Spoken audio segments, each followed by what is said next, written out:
Today on the podcast, my thoughts on Jordan Peterson, Richard Dawkins, Non-realism, Divine Revelation, and the Truth of Christianity. That's coming at you today on the Nathan Jacobs Podcast.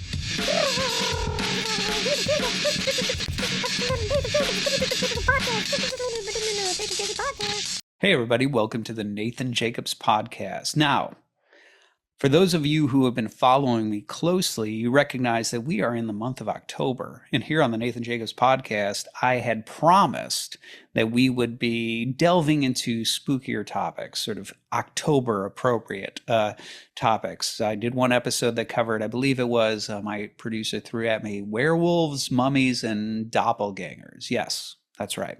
And yet somehow we managed to get some deep and rich philosophy of the kind you've come to expect here on the Nathan Jacobs Podcast. And we did plan to actually do that today. However, there was a curveball that came my way. And for that reason, I apologize. Jacob Gray 676, I think is right. Did I get it right? Anyway, we had made a promise that we would go ahead and do another episode like that, which we will next week. We still have one more week left, and then we hit Halloween. So next week, we'll do that one. But the curveball that I had mentioned is actually that there's an interview that's been going around that's been drawn to my attention, by a number of different folks. And this is similar to something I'd mentioned back with the Tucker Carlson and Alexander Dugin episode. So folks who have watched that episode, you'll recall that in the setup for that, I had mentioned that this was an interview that had gone around, and Dugin was somebody who had talked about topics that were sort of deeply connected with the sorts of things I'm interested in, things like realism and nominalism. So I decided to go ahead and offer an episode where I, shared my thoughts on that episode, going through and offering commentary.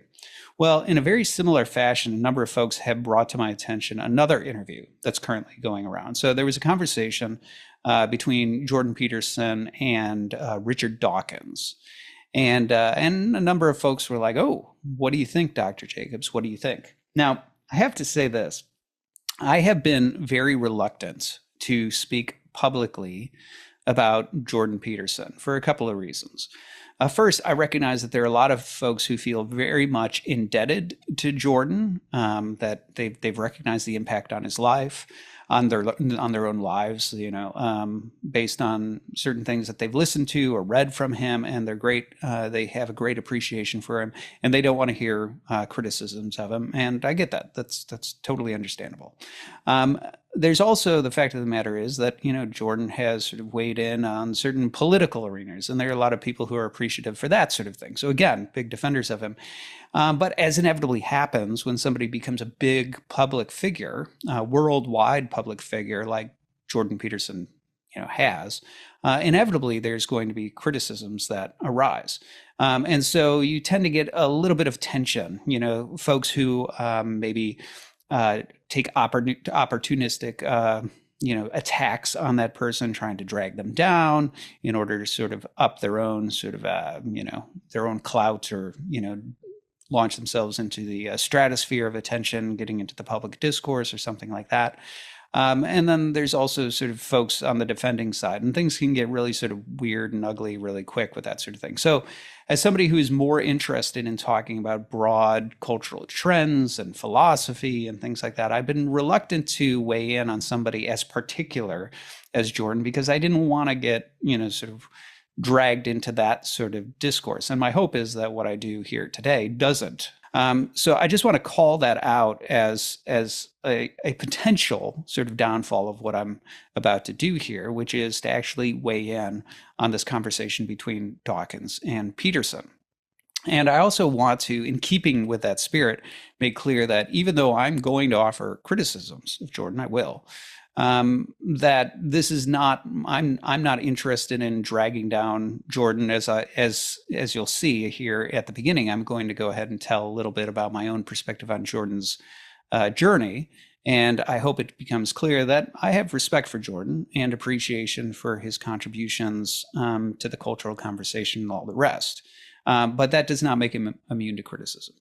And so anyway, I just want to put that out.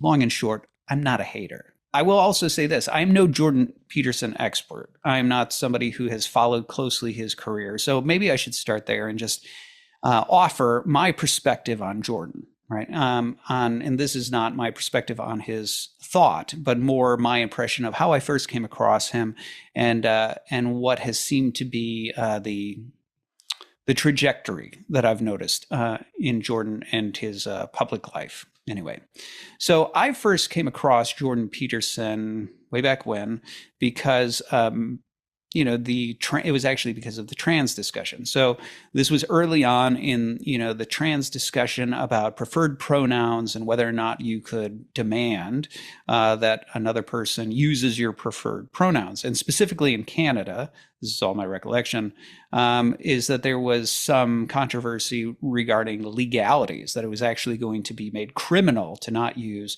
a person's preferred pronouns. And that's how Jordan Peterson came into the limelight, that he was somebody who refused to accept coerced speech. He spoke out very candidly and articulately against that position and said, go ahead and send me to jail. I'm not going to, submit to this demand for coerced speech. And so my recollection is that that controversy and that stand that he took is part of how he got sort of launched into the cultural sphere. Now, I had never read, 12 Rules for Life or what is it? What's his book? Maps of Meaning. That's what it was. I think it was his more Jungian book. I hadn't read any of that sort of stuff, so the only thing I knew about Jordan was that he was a scholar, a professor, in psychology, off in Canada, and that he had taken this very sort of bold and candid stand. And what I also knew about Jordan, or what I recognized about Jordan, was that as he spoke about these topics, and I watched a number of different videos where he spoke out about this, he talked about certain patterns regarding leftism. And here he wasn't just talking about contemporary leftist movements. He was talking about sort of historical patterns of leftist tactics, about, regime tactics and so on. And he was calling those patterns out as things that were present and active in certain cultural trends, which I greatly appreciated, thought he was very articulate about all of that. And he used that in order to contextualize his own stance. So my early impressions of Jordan was, I said, good for him, way to go. I thought he was right in terms of identifying a lot of the sort of patterns that he saw in terms of leftism. I thought it was a bold and a good thing for him to stand up against coerced speech. And I thought he was very articulate in the way he presented himself in the midst of those conversations. And that was really my only interest in Jordan Peterson. I was not a follower. I was not a consumer of his content or anything like that. But inevitably, as somebody like that rises to prominence, different folks start to ask you your thoughts on them. And so I'd have folks send me different videos and clips and things like that regarding to Jordan. And here, that's where I ran into a couple of different things that were interesting about him, that I found interesting, at least, related to the religious side of things. I noticed that Jordan had a certain amount of interest in Eastern Orthodoxy, or so it seemed. So I remember this first came to my attention because a priest was somebody who sent me a video where I guess he was fielding questions from his audience on his podcast. And somebody had asked, why do Orthodox Christians like you, Jordan? And I remember him saying something like, well, I don't know why they like me. I'm not going to try to do a Jordan Peterson imitation. But he was like, I don't know why they like me. Maybe. And he started to describe a difference between Eastern and Western Christianity that I thought was reasonably apt. He was talking about sort of the emphasis in Eastern Orthodoxy on this sort of rehearsal of death and, putting to death the passions and embracing the sort of dying to self and things like that and the hope of resurrection and so on. And he was contrasting that sort of more therapeutic, let's call it, approach to life and, the challenge of overcoming the self with this more sort of judicial picture in the Latin West of Christianity and so on. And I thought, oh, that's really interesting that he'd be attuned to that sort of thing. And then over time, I started to realize, also, he's friends with Jonathan Peugeot, which, again, folks who follow Jonathan, they know that I've been on Jonathan's podcast. I know Jonathan. And so I thought, oh, that's interesting. I didn't realize that Jordan and Jonathan knew each other. I wonder if that's Jonathan's influence. So I was like, oh, that's fascinating. There's interest in Eastern Orthodoxy. And I saw that in other places too. I remember one night when I was up really, really late and I was just sort of clicking around in YouTube and I came across an interview. I think it was between Ben Shapiro, Dave Rubin. Yes, they were on Dave Rubin's show. And it was a conversation between him, Dave Rubin, Ben, and Jordan Peterson. And I remember it was interesting that when religion came up and they talked about Christianity, Ben gave something that was, this again, it's been years since I watched this, but my recollection is that Ben gave a very sort of Western evangelical picture of what Christianity is. And Jordan sort of said, well, that's kind of true of a certain brand of Christianity, but there is this other brand of Christianity. And he started to make this sort of appeal to a more Eastern Orthodox version of Christianity and describing Christianity as he saw it, which again, I thought was a reasonably accurate and articulate way of laying out the differences. And Ben was kind of blindsided. He's like, well, what you described sound a lot more like Judaism than Christianity. So I understand it. Anyways, it was a fascinating conversation because at the time, Dave Rubin, who eventually would start to identify as a theist and with Christian sympathies, I haven't kept up on him, but I remember him undergoing that journey where he went from, sort of, a leftist to a classical liberal who was agnostic to like, maybe now I believe in God. Maybe I actually think Christianity might be true, things like that. Anyway, he was still in the I'm agnostic phase of that evolution. So I was really intrigued by this conversation that was happening where I'm like, well, you got an Orthodox Jew over here with Ben. You've got some guy who's not a Christian, but is sympathetic to Eastern Orthodoxy. And then you've got Dave Rubin, who has no idea what to do with all of this stuff that's flying around. I don't mean any disrespect there. It was a fascinating time, right? It was a fascinating thing watching what was going on in the public sphere and in the public discourse related to these sorts of figures and religion and all the rest. And so it was his fascination with Christianity that was interesting. I also saw that there was something that he would talk about from time to time that at first I thought was rather intriguing. Now, whether or not it was the whole story was always my question mark. And that's where we'll get to my critique, but I'll hold that. I noticed that when Jordan would get pressed on the question of does God exist, he hated that question. He still hates that question. And people, they wanted to know. They're like, you talk in a way that sounds like you're sympathetic to God and maybe to Christianity, at least of an Eastern Orthodox kind, like, do you believe in God or don't you? And Jordan would always do something in these early days that was rather intriguing because he would say, well, I hate to say that I would believe in God because that's such a bold claim, because if I really believed in God, then what sort of life would a person live? And can I really say that I believe in God if I don't live a life that reflects that sort of like practical outworking of authentic belief? And so he was sort of doing this little bit of a existentialist type thing where it's like, well, what does it mean to say you believe? Are we just saying propositionally, or does authentic belief manifest in a certain mode of action? And if it manifests in that mode of action, then it's a very bold thing to say that I believe. Maybe I don't yet believe. Maybe it's more accurate to say, as one man says in the gospel, I believe, overcome my unbelief, or something like that. And so I thought it was an interesting point to make, but I think a lot of folks felt that it was a dodge. And we'll get back to whether it's a dodge, but it did raise an interesting question, because this is the sort of question I think a lot of people struggle with when they examine the question of belief, right? They really kind of want to know, well, do I believe, right? Do I believe that Jesus is the Son of God? Do I believe that he died for my sins, whatever that means? Do I believe that he rose from the dead? Do I believe in God, right? And they want to know, well, how would I actually answer that question? Like, there's this volitional part of me that wants to say yes, but what should that feel like, right? What should belief feel like? do my actions or the way I live day to day reflect belief, or do they reflect that underneath that sort of professed belief, there's actually a certain amount of unbelief and things like that? And I think those are legitimate and interesting questions of epistemology. How do we know that we know that we know? I think they are interesting questions even of religion when it comes to matters of faith, and what does faith actually look like in some sort of an active sense, to say that you believe in Christ or you have faith in Christ or something like that. I think those are legitimate and interesting questions. But the worry that a lot of people had was that Jordan is just being evasive, right?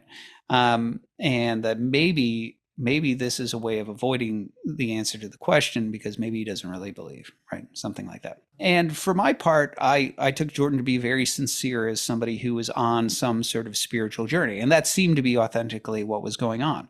It seemed that Jordan maybe wasn't sure what he believed or didn't believe with regard to God. It seemed that he definitely believed that there was this burgeoning sort of something that's pointing in the direction of Christianity, that somehow the biblical story and the patterns and symbols there seem to be true in some really profound way, that maybe the ways in which our study of human behavior and psychology and things like that tell us we ought to live are starting to map on top of the sorts of things we see in Christianity. And it seemed like there was a certain driving force that was moving in this direction of like, maybe it does that because it's true, right?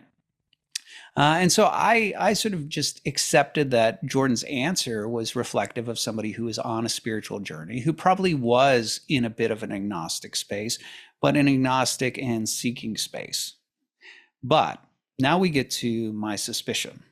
And this was a suspicion that anybody who's known me for years, since Jordan Peterson first emerged and asked me privately what I think about his views, has known this worry, this suspicion that has lived in my mind with regard to JP. And that question is this: is Jordan Peterson non-realist? And my suspicion has been yes. Okay. That has been my suspicion and my worry with regard to Jordan. So what does that mean for those who are unfamiliar with non-realism? Let me give you this, right? Like just sort of the back napkin, quick and dirty version is basically this. The non-realism tends to think that there is something very useful about religion and about religious symbols and practices and stories and things like that, but they're not true, right? But because they're so useful, we really should live and promote religion and religious stories and religious symbolism and religious values and ideals as if they are true, right? That's what we should do.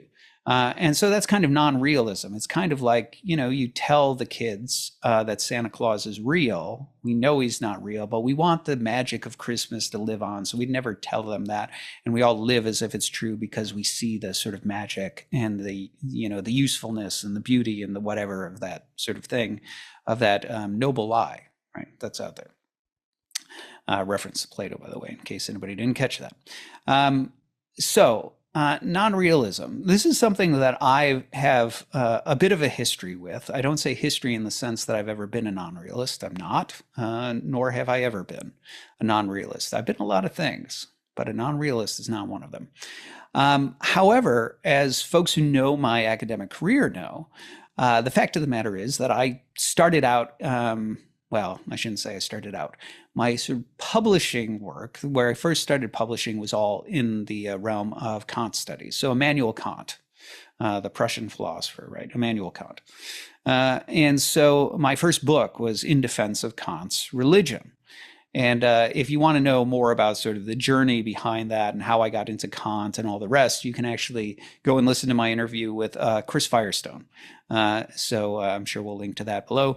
But Chris is a long time. He was originally a professor of mine, and then a colleague later, after I'd gone through my doctoral studies, came back. We taught together as well. And along the way, we did a lot of co-authored projects. We co-edited projects. My last book with Cambridge was co-edited with Chris, and we also co-authored a book in defense of Kant's religion. And the book caused quite a stir. It is very controversial, hated by a great many folks. But, most, even our critics, would grant that it really sort of changed the conversation about Kant and religion. Now, why? Okay, well, this is the part that's relevant to what we're talking about here today. So our book was on a work that Kant wrote late in his life, Religion Within the Boundaries of Mere Reason, is how the title is typically translated. And the way that book is treated, well, oftentimes it's treated in one of two ways, right? The one is that it's in some ways kind of a proto, non-realist text, which is what I'll talk about in a moment. The other is that Kant's maybe he's senile. There's actually a theory that his work had done so much damage to Christianity that his manservant Lampa was was in an existential crisis, and so Kant's just trying to appease his manservant and lift his spirits up by trying to prop back up Christianity after having destroyed it. There are theories that Kant just knows he's nearing death and he's starting to hedge his bets and be like, man, I mean, what if the whole God and Christianity thing is true? I better hedge my bets and write something, to try to get me off the hook of damnation just in case. Anyway, but very few people would treat that text as a very sort of serious or important work in understanding Immanuel Kant's philosophy. And that was the difference. That Chris Firestone and I, what we did is we wrote a book where, first half of the book, part one, is just going through the different ways in which the text is typically treated or marginalized or whatever. And then the second half of the text is we tried to actually interpret it in a way where it actually does make an important, substantial contribution to Kant's philosophy. And that was the big controversy. Because if we're right, then Kant is very different than the philosopher we all thought we knew. But let's put aside what Chris and I think about that text and instead talk about one of the more serious ways in which it's read. And in this sense, basically what the text supposedly is doing is that Kant has been, Kant is a well-known moralist, right? He's known for his deontology, a very strict moral ethic that identifies, exactly what you should do, morally speaking, in a very rigid way. The deontological ethics, right? His categorical imperative. And so, Kant is sort of the quintessential figure that, you should never lie. At least that's how he's sort of often treated, right? That there are no caveats in that way, whether that's true or not. That's kind of, he's a strict moralist. And yet with that, Kant, for all of his talk about us being able to discern the moral law, about us having the free capacity to obey the moral law, for us being capable of becoming sort of morally upright and virtuous beings, in his religion text, he starts to talk about these certain peculiar weaknesses that humanity has. He talks about this condition by which, even though we should have a disposition where we treat the moral law as supreme, when asking what I ought to do, I shouldn't really consider other incentives. The only question is, what does the moral law demand? And all other considerations, whatever they may be, that compete with the moral law should be subordinate to it, such that the moral law always wins out. If you're really a virtuous, morally upright person, that's what should happen. And yet humanity doesn't operate that way. And so in there, as the text unfolds, one of the ways in which it's interpreted is that because Kant seems to wade into religious waters and talking about the role of religion and religious texts and helping to people to discern the moral law and things like that, at least one of the ways in which Kant is read is that what he's really suggesting is that we have certain peculiar weaknesses, right? That we as human beings, even though we can discern the moral law, even though we have a capacity to obey or disobey, we have free will, the problem is that we still find ourselves sort of submissive to these other lower incentives that sort of mess with our ability in order to, be moral. And so what do we need, right? How do you overcome that if we're supposed to become moral beings? And Kant's solution, again, on this reading, which is not the reading of the religion text that I hold, but at least one reading of what's there, is that Kant is suggesting, well, part of what we need is we need symbols, right? We need symbols that sort of inspire us and hold out to us this sort of life we ought to live. And here we get him describing something like an idyllic divine figure who, who lives the perfect moral life and endures death on a cross and so on. And that becomes a moral exemplar that we should aspire to, right? That we should cast off and change our moral disposition to try to embrace and mirror his disposition. But we also need a moral community to help us. And so this is where we kind of need like people to come together around this sort of idyllic, moral aim. And that's kind of like a church, right? And then what we also need is we need other symbols, right? Other symbols around us, religious symbols that, really sort of help inspire and instill in us that moral inkling, that moral ideal. And in terms of texts, right? Well, yeah, we need texts that carry a certain mythos to them, right? A text that, we can look at and be like, this is the word of God. Now, of course, over time, what that text may have meant, it might be saying things that don't adhere to the moral law, but that's okay, because what we should have is we should have people who know the original languages, who can offer us sophisticated rereadings of the text that help that text align with the moral law. And that way they can propagate that from the pulpit and they can instill in the people, proper moral guidelines.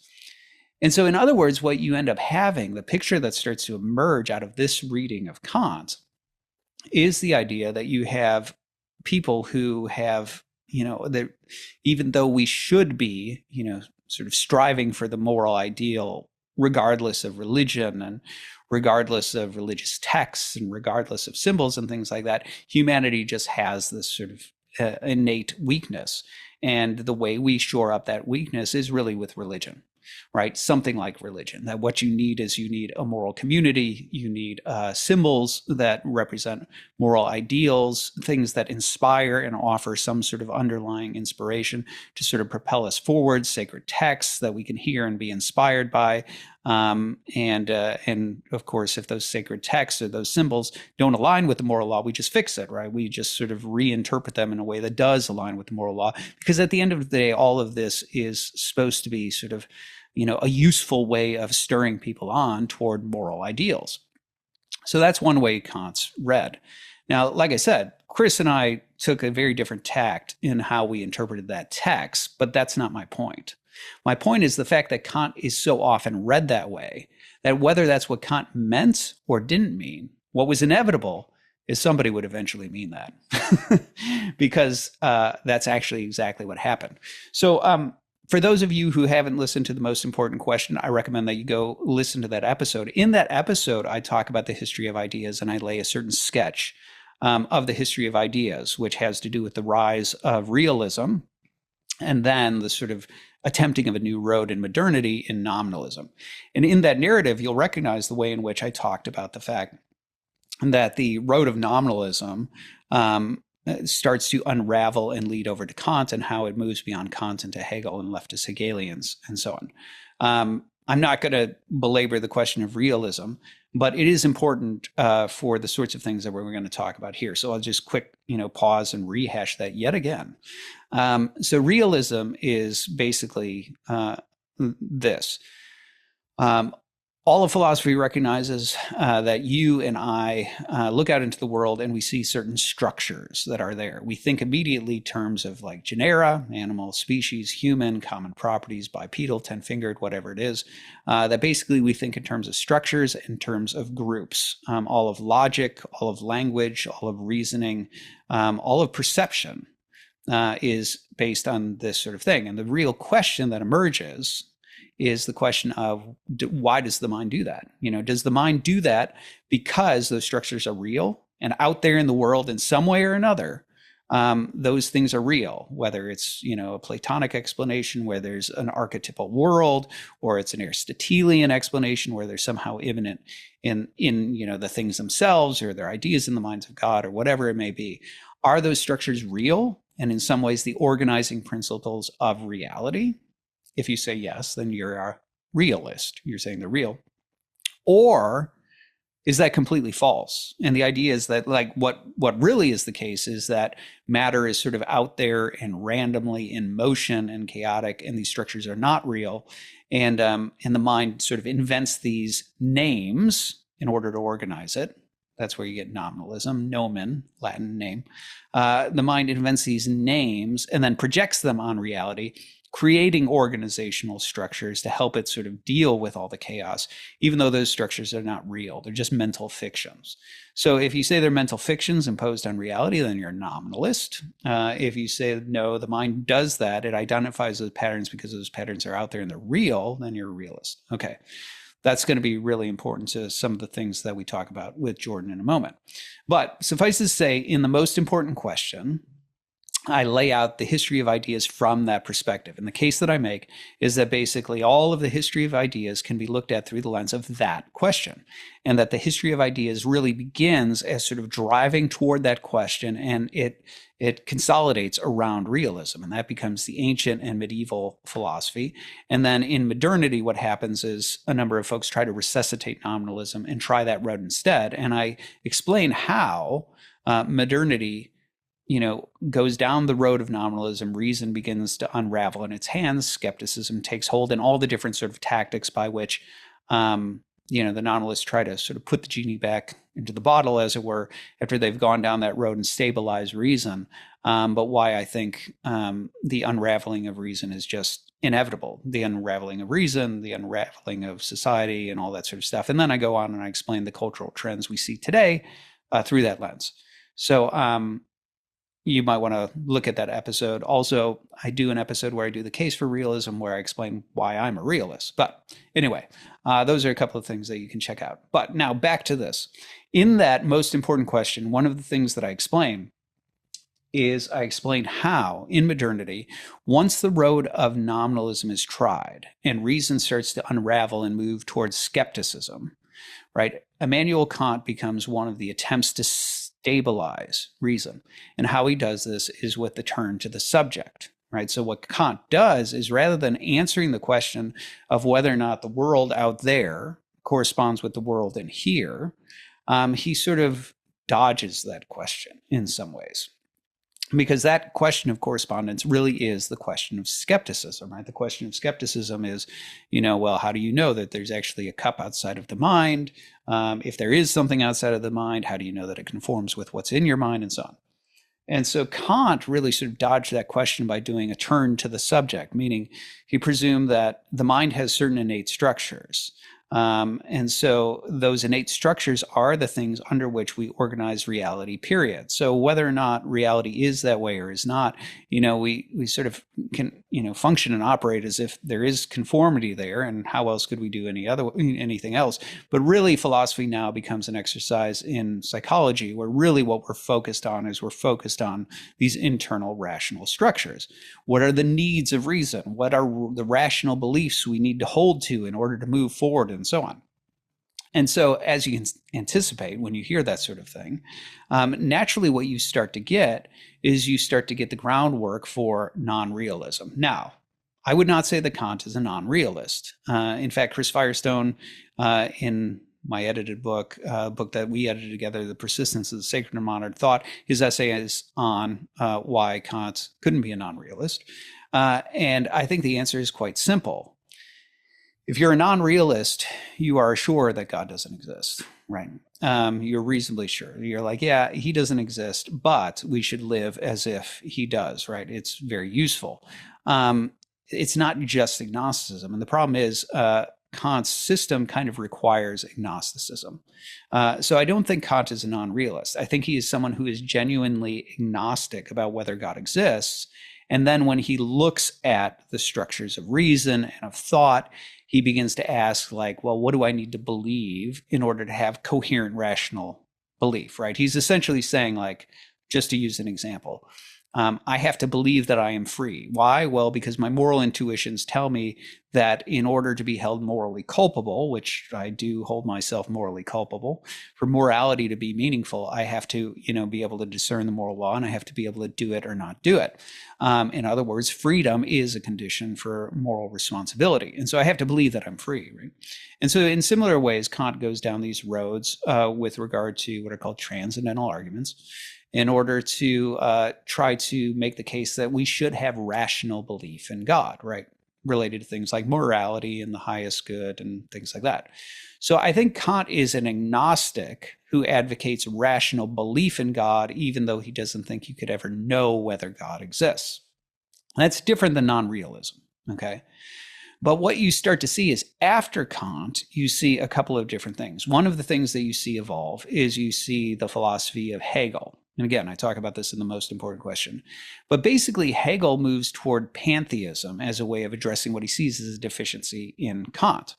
Because what Hegel's concerned about is if really all I have access to are the ideas that are stuck in my own head, then I feel very isolated from the world, right? Like it runs into this weird, almost solipsist-like tendency where it's like, I believe there are other people. I believe there are other minds. I believe there's another world, but I'm kind of trapped in my own head. And Hegel really didn't like that alienation from the world that he thought followed from Kant. And so part of how Hegel tries to address that is he suggests that the structures of mind that are there and are everywhere that we all participate in, those are really divine structures. So Hegel embraces pantheism, and he goes sort of this metaphysical route where what he suggests that the pattern of history that we see is this sort of dialectic where something emerges, right, a thesis, something opposes it, an antithesis, and then you get some sort of a synthesis, right, that sort of brings together something new and it is a step forward and it advances the world in some way. So, for somebody like Hegel, we could do something like, let's just say the doctrine of the Trinity, right? You have like this polytheistic religion, and that's a thesis. Then you have monotheistic religion, that's an antithesis. And then you get this sort of synthesis where you have a God above gods, right? Something that is, truly divine and the highest being, but there's a plurality within that being. And so therefore we have certain things that we wouldn't have with just monotheism. So we get a synthesis, right? That advances our understanding forward. And Hegel thinks that this is sort of the natural structure of the course of history, that this happens in politics, this happens in art, this happens in religion, this happens in philosophy, and so on and so forth.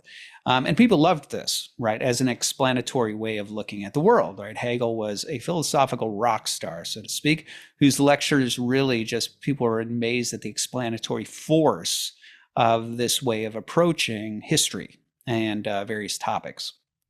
And so so that was Hegel, and then his explanation for, well, why is this the pattern? Like, what is happening? And Hegel's answer actually was metaphysical. He believed that underneath that is God, right? So in some ways, Hegel's God is a God who is the inverse of what classical theism tends to think about.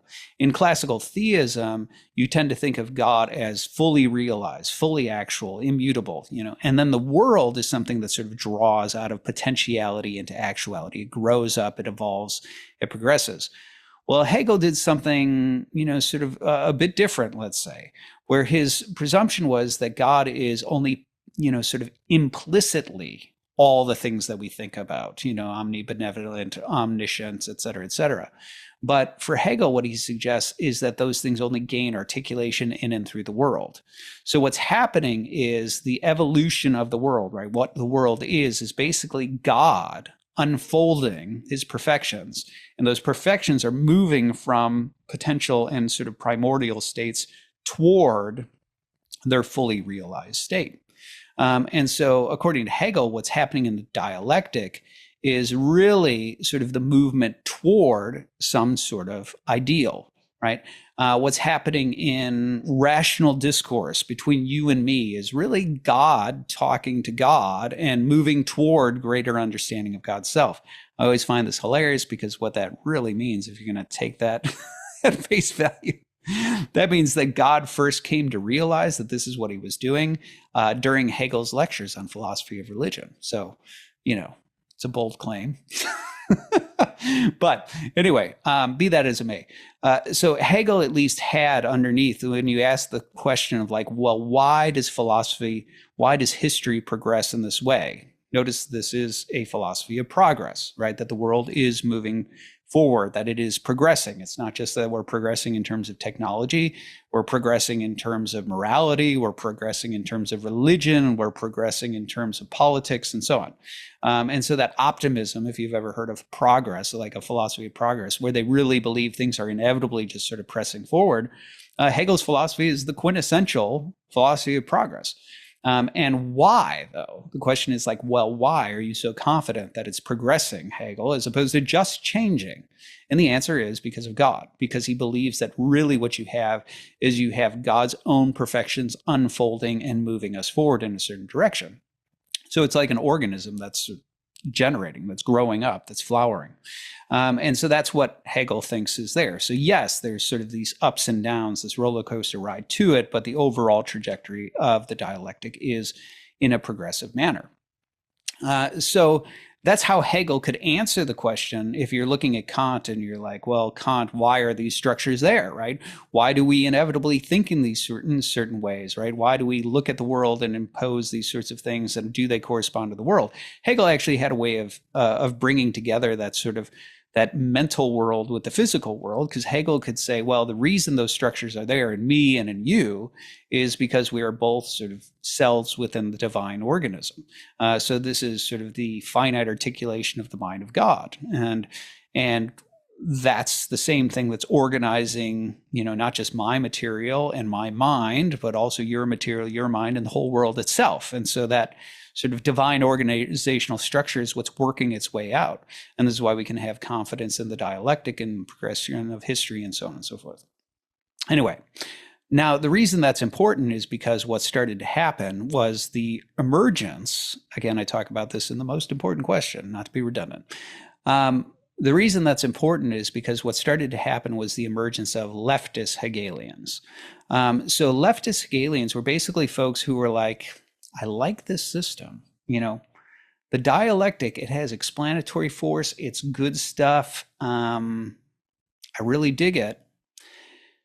But God, And basically that's what the leftist Hegelians were, right? So people like Feuerbach was somebody who was like, well, let's be honest. Like when we talk about God, really all we're talking about is some sort of projection and amplification of the human person. I mean, we're just talking about, we're taking what a human person is, and then we're just sort of like blowing it up.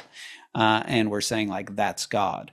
And Feuerbach didn't believe that there was such a thing as God. And so what you ended up having with leftist Hegelians, where they were like, I think this system works as an explanatory philosophy of history. I think this also works because it helps us actually plot progress. And that was an important part, right? Part of the question was, well, Hegel, what do we do? Like, if you're right, do we just sit back and analyze the dialectic as it unfolds?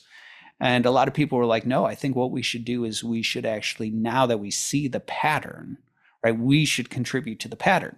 So the idea was, okay, let's see where we are in the dialectic and what do we need to do in order to force things forward. And so with the leftist Hegelians, again, they liked that, right? We have a dialectical way of understanding the course of history. We have a dialectical way of looking at the way history is moving toward progress. And we have a sort of guide by which we might discern what are the activities we should engage in order to force progress forward. But then, as I said, the leftist Hegelians were like, yeah, but I think we can do that without God. So they basically took Hegel's system, stripped out the God part, but kept, what was left in terms of the dialectic. And this is where this manifests in people like Karl Marx. Karl Marx is a leftist Hegelian. So all that he talks about in terms of revolution and the sort of thing that communism represents, that you need to have this sort of true revolution, is sort of rooted in this Hegelian dialectic type thing. Now, one of the things that I also talk about in that other episode is how with the leftist Hegelians, and once you start to sort of strip away the God part of progress, you start to engage in a variety of things. Like, first of all, you have to redefine morality, and I talk about the way in which utilitarianism emerges out of that. But also one of the things you end up getting into is that certain people, like Auguste Comte,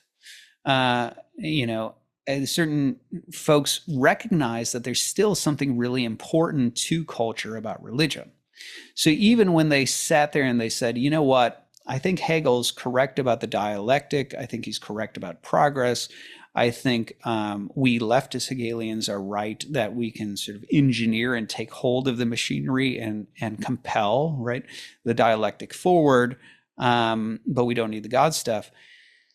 They still recognize, religion plays an important part in taming the masses, right? It has a certain level of usefulness. So a lot of the leftist Hegelians, when they would talk about progress, they'd talk about the need to basically hijack aspects of religion. That we, for example, need national holidays. The way we need a national calendar, a secular calendar that essentially functions the same role as the liturgical calendar that brings people together in the celebration of certain things. So just like religion also commemorates saints, right, in order to say these are the ideals you should aspire to. We're going to need something like that in the secular realm, but they've got to reflect the certain sort of empiricist scientific ideals that we have. So they're going to be like scientific discoveries and things like that, not saints, but the sort of people that reinforce the authority, of the sciences, for example, and so on. So basically, what would happen is these progressive empiricist atheist philosophies, they recognize a certain usefulness to religion, that religion does allow us to, in some ways, control and engineer human behavior in ways that are useful to a flourishing society. Now, you might think like that in some ways I'm poisoning the well by talking about social engineering, but that actually is quite truly what it was aimed at doing. Sociology as a discipline was actually founded with the aim of studying, things like sociology and anthropology. They were departments, academic departments aimed at studying human behavior originally, for the purpose of being able to reverse engineer human behavior. That if we understand how humans behave, that maybe in some ways we can figure out how to deal with humans in a way that engineers them toward a certain type of behavior that moves us closer to this progressive utopia. And so that really was what it was there for. So that's not it's not a mischaracterization. Anyway, so there you have it, right? So that they recognize the importance of religion in terms of engineering the utopia that they wanted, even though they didn't believe in it. And this is where you start to get people like Cupid is a good example of non-realist. But this is where you start to get non-realist philosophies that are rather explicit in this agenda, where they're like, look, no serious person could possibly believe in God or in the virgin birth or in the resurrection or things like that. I mean, those are stories for children, and what sort of lunatic would actually take them seriously? But the fact of the matter is we can't deny the utility of it. We can't deny that you'd rather have your neighbor be a Christian than, an atheist, right? You'd rather they believe in things like future judgment and that they're going to be held accountable. You'd rather they believe that they've been told from on high to behave in certain ways that are useful to society, rather than just sort of leaving it up to whether or not they feel like that on that day and think nobody's watching, right? And so they recognize the usefulness of religion. In terms of outcomes, in terms of the type of society they wanted. But they thought, as a result, what we should do is we should go ahead and we should endorse religion. Now, I'm not saying we endorse it in the sense that we say it's true, right? But we kind of have to not say that it's not true, right? We kind of have to dodge the question of whether it's real and whether it's true. And we have to really sort of endorse and promote it in a way that pushes people toward practicing it, right? We need them to embrace those symbols. We need them to embrace those texts. We need them to embrace those ideals. We need them to embrace those teachings. Now, we may know that that's all nonsense, but the fact of the matter is, it's really useful. It's a really useful thing. And so that's where you get non-realism being named for the fact that you don't actually think it's real, right? You don't actually think there's a God or that these stories really happen in any sort of substantial, concrete way. But given their usefulness in forming human behavior and in stabilizing society and things like that, you really should advocate and preach and practice and encourage others to practice them, as if they are real. And so that's sort of that's the rub of non-realism. And that's a natural trajectory out of the work of Immanuel Kant, whether it's true to his own thought or not, and then the sort of outgrowth of leftist Hegelianism.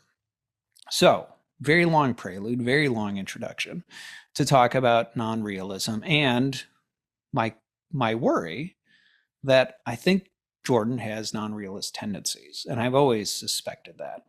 And I will say that on this interview, I would love to find out I'm wrong. Let me say that. I would very much love to find out that something else is going on with Jordan. And I have some suspicions of what a charitable something else could be, and I'll talk about that at the end of this podcast. But I'd love to find out that something else is going on with him. But my suspicion has always been that it's not, that it really is that he tends to be a non-realist. And I will say that unfortunately, this interview very much reinforced that impression. Okay, so let's look at, there's going to be a few topics that I want to touch on here. I'm not going to go through the entire interview, but I'll touch on certain, I think there's a finite number of themes that come up in here that are worth giving attention to.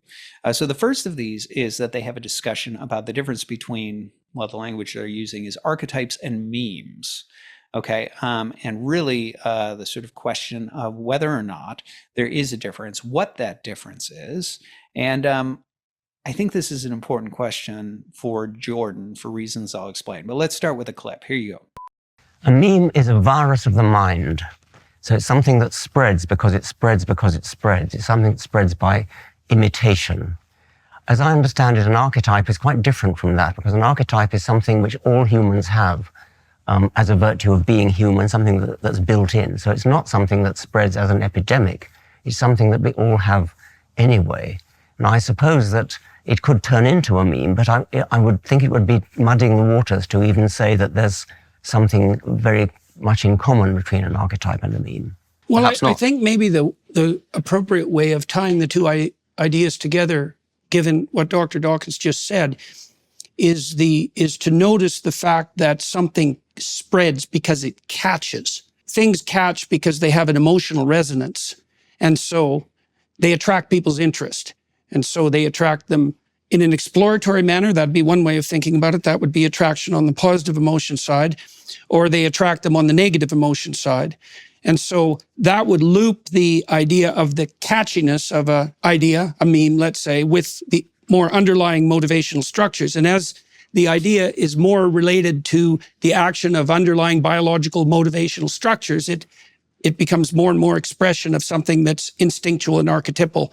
Like Jung defined an archetype essentially as something like the manifestation of an instinct in image and then also in behavior. So the deepest level is something like the instinct, and that would be motivational or emotional drive. And then there's a manifestation of that in imagination and behavior, and it's more culturally constructed there. Then you could also imagine that there are depths of these ideas. The baseball hat idea, for example, that would be something that's manifesting itself at a fairly shallow level. But there's a reason that the backwards baseball hat caught on. You know, it speaks of the moment for whatever reason. And it's linked to the biology through the fact that it captures interest for some reason. And presumably archetypes don't act in the same way. They don't spread through cultures. They don't sort of grow up and die in individual generations. They're much more foundational than that. I think you have to think about it hierarchically. You know, that there's something in the structure that would make itself manifest as an archetype. There's something that's foundational and deep that wouldn't change any faster in a sense than the species itself changes.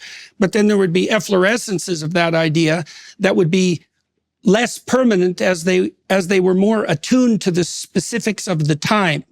Okay, so now that might strike the average listener as an odd place to start in a conversation between Jordan Peterson and Richard Dawkins, but I think it makes a lot of sense to start there, and here's why. Jordan, because of his Jungian background, he has a tendency to talk a lot, obviously, about archetypes, right? There's ideas that there's these certain, archetypes that are there in our psychology that are, in some ways are tethered to the things that we really care about and the stories we tell and the stories we resonate with and all of this sort of stuff like that. Now, in drawing a distinction between, I don't particularly love the distinction between an archetype and a meme, but since that's what they're using, let's go ahead and do it. In some ways, what this question is really setting up is a question that, if I were to reframe it in metaphysical terms, they're really asking a question between a nominal construct and a real form, right? So I've mentioned this as a difference between Plato and Aristotle in the past, which is that one of the questions you run into is if you're going to say that the structures of reality are real, and when we use words like animals or man or bipedal or things like that, those refer to real and structural things in reality. One of the questions is like, does that apply to everything? For example, cup, right? Here I have a cup. Okay, so is there a form for cup as well? And this gets into a difference between Plato and Aristotle. Plato has a tendency to think that, all structures have some sort of referential form, some sort of archetype, which is part of what makes them intelligible to us. Aristotle, on the other hand, is willing to make a distinction between a nominal construct and a formal construct. So this is what he calls, the distinction between art and nature. So yes, let's take an example. We have here before us, let's say we had a horse, right? And so this horse has an equine nature. And Aristotle, being a realist, would say that material actually manifests within it, the formal properties of horse, right? This equine nature is actually real and there. But at the same time, let's say I go outside and I find a tree. Okay, yes, that tree is real and it participates in the nature of tree. But if I cut it down and then I take the trunk and I start to, whittle it away and I make it into the shape of a horse, does it now participate in the nature of a horse? Well, the answer would be no. It's still a tree. It's just been shaved and reshaped. That's a nominal construct. So I've manipulated the wood, but I haven't changed what it actually is. That is still the wood, it's in terms of material cause, it's still wood. In terms of what it is, it's that tree. And so that part hasn't changed, but I've manipulated the matter in such a way to create a nominal construct that my mind is able to recognize, resembles, bears the image of a horse, right? But there's a difference. Clearly, there's a difference between the nature of horse and my little construction there. And so Aristotle is fine with drawing this distinction between nominal constructs. If I, come up with some mythological creature and I call it hominidib and things like that, or I make some sort of invention and I call it widget or whatever it may be. Aristotle doesn't have a problem with the idea that those are nominal constructs. Those are inventions, what they're calling memes, and that there's a difference between that and, the form horse, right, which is manifest within the material substratum of our equine, of our horse over here, equine nature. So that's the sort of distinction that's going on here. Now, the reason I think that's really important and actually a really fruitful place to start is because it goes straight to that question of whether or not all mental structures are ultimately nominal or whether they're in fact real. And I think that is the most important question. You'll notice that one of the reasons I named the episode The Most Important Question is because I think that's the question that if you answer correctly, you're on the way to getting everything else right. And if you answer it incorrectly, you're on the way to getting everything else wrong. I think it points you in the correct direction. And I think it begins to offer you a rudder by which to navigate the rest of the history of ideas. And also in my Case for Realism, that episode, The Case for Realism, I go through some of the reasons why I embrace realism and think that is the right rudder by which to begin to navigate other questions in the philosophy of religion and philosophy generally and epistemology and all the rest. Anyway, now the reason that's important is because it does go to this question, a whole host of questions of, well, if those things are real, where did they come from? Why are these structures of mind somehow prior to matter? This starts to naturally open up the door to the question of God and all the rest, right? Obviously, the religious questions naturally follow. And so one of the reasons I find this a fascinating question to start with, and as one specifically to press, well, both Dawkins and Jordan on, is this. I made the case, and on the Case for Realism, that one of the problems you run into is that if you end up saying that somehow those mental structures are real, and you suggest that in some ways these patterns, right, these structures, these intelligible structures are there prior to matter, or at least in tandem with matter, and those are the organizing principles that end up moving matter into organizational structures and dictate organizational structures and so on, you've got a real challenge on your hand if you want to be an atheist. Because essentially what you've said is that somehow mind is actually prior to, at least ontologically, prior to and takes primacy over matter. And since we're not talking about human minds, you have this larger question of, well, what is this something like a mind that is somehow there from the start that ends up organizing and engineering matter?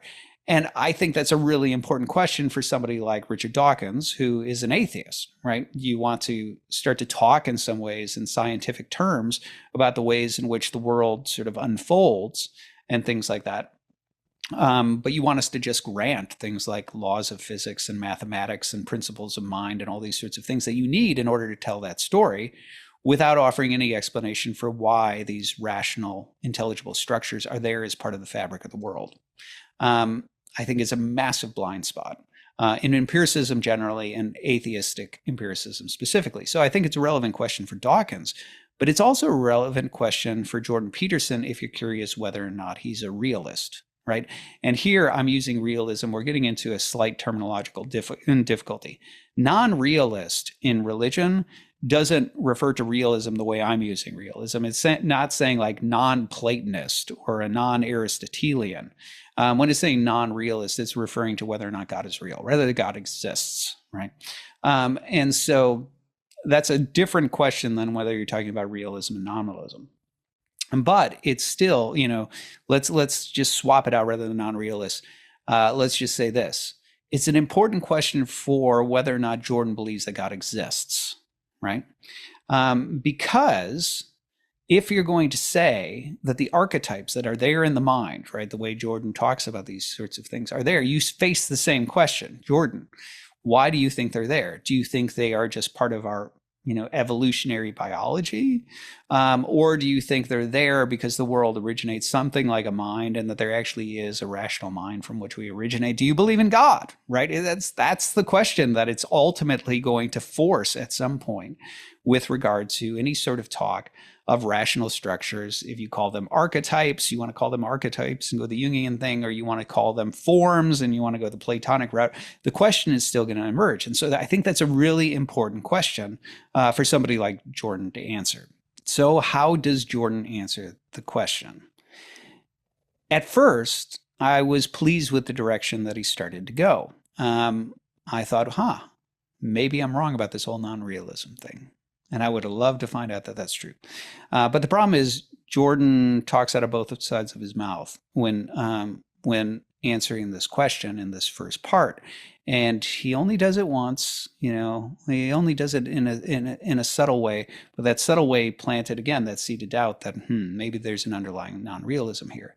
Because at first what happens is when differentiating an archetype from a meme, basically what somebody like Jordan does and what Dawkins does is to say, well, I think if we're going to draw that distinction, we're talking about, on the one hand, we're talking about certain innate structures that are everywhere present in every mind, just sort of as the structure of human mind, period, right? And that's where we're talking about an archetype.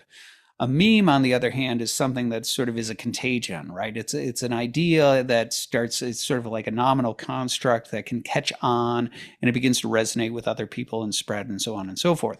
And in some ways, what Jordan ends up differentiating when he moves into this territory is he's essentially developing a distinction between what we might call, the essential structure, the archetype, and an accidental extrapolation, right? Some accidental meme that sort of develops on top of it. And if I'm understanding Jordan correctly, part of what you're starting to see here is that, Jordan is suggesting that, the archetype has this sort of raw essential traits. Like, so if we're talking about a hero's journey, right, we've got whatever the essential traits are of hero and of journey and whatever are the essential indispensable components of that thing that's there in the mind that we tend to resonate with, right? Something along those lines. But then what you have is you have an extrapolation of that in a particular hero. So you have the instantiation of the story that comes out in this particular hero's journey. And there might be things that catch on about that and resonate with that, and other cultures adopt it and things like that. But that's subject to change and evolution over time. It's subject to the sort of thing that it might catch on and somebody might adopt it. And, it might evolve with time across culture. It might be rejected over time across culture and replaced with something else. It has this sort of like this pliability to it. That is not there with the archetype. Why? Well, because the archetype is innate and it's the essential traits, it's the underlying structure that gives sort of meaning and importance and resonance to these particular instantiations. So that's essentially kind of how he draws that type of distinction. And in terms of a meme, he's sort of talking about it, memes too, having some sort of needing some sort of tether with the underlying structure, because he suggests if they didn't have some sort of resonance with our thoughts or our desires or things like that, then they could have no importance to us, and then they couldn't, be contagious in any way. That there has to be something about them that ultimately finds some sort of tether, some sort of grounding in things that we care about. And the things we care about are really those archetypes that are sitting there underneath it, and those don't change, except that there's one caveat. Says, well, they don't change, well, except to the extent that the species changes. So what's interesting there is that little subtle insertion, that little subtle caveat there actually does open the door to the possibility that there are no such thing as archetypes, that these are merely structures that evolve over time through biological processes, and sort of they take on a certain amount of stability across time and culture and places. But over time, they might have some level of pliability because the species itself is evolving and they're not really there, and they're not really, as stable as it might seem. Okay. So that was the first thing where at first, as Jordan was talking, I thought, okay, he's talking kind of like a realist. He's drawing a distinction between the essential traits of the archetype and the accidental traits that might manifest in particular stories and things like that.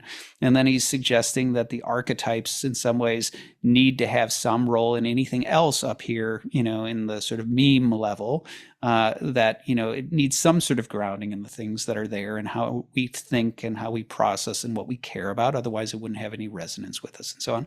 And I thought, okay, so he is talking like those structures are there and they're stable and they're essential to the structures of human mind per se. And in this sense, he's setting up an important question, which is where do they come from? Why are those the structures of mind? Are they in some ways tethered to, a capital M mind? But as I said, there was that small little subtle caveat that was put in there that indicated, well, maybe not so much. So that left me wondering, okay, I wonder how this is going to evolve. And I'll just say that as it moved on, things got much more dicey. I'll say this, the territory they go to next, if I had never heard of Jordan Peterson before, and I had just listened to this part of the conversation, I would have come away and said, well, whoever that guy is that's talking, he's a non-realist, 100%. So where they go to next is they start to talk about some specific stories, some specific symbols. That's a lot of S's in there. Anyway, I'm going to press on. And the way in which they deal with these questions, Dawkins starts to really press, yeah, but do you think these things are real? And what starts to emerge is a certain pattern in the way Jordan deals with these things that I think is rather telling. So take a look.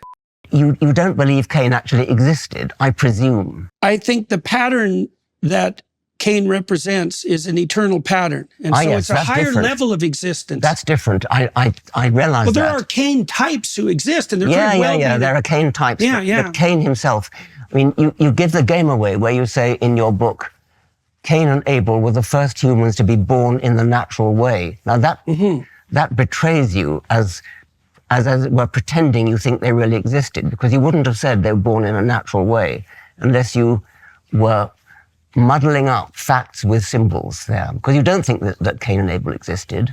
Well, what do I think about Cain and Abel? I said, I think the pattern that they represent always exists. I care about facts. I mean, did they exist or did they not exist? Well, I can imagine a situation where when the story was originated, that it referred to two actual brothers. But as the stories propagate across time, as they mutate, as they adapt, let's say, to the structure of human memory, they deepen and they become broader. And so then they become emblematic not only of the pattern of conflict that might characterize the original two brothers that the story was about, but about the conflict between brothers as such, and then the more fundamental levels of conflict that exist within human beings, which is what you see in more sophisticated literature. Well, how many dragons have you overcome in your life? I'm not interested in dragons. I'm interested in reality. Okay, so I read a book a while back that described the biological reality of the dragon. Say, well, there's no such thing as a dragon. It's like, okay, is there such a thing as a predator? Of course. Well, that's a meta category. What's the category of predator? Bear, eagle, if you're a primate.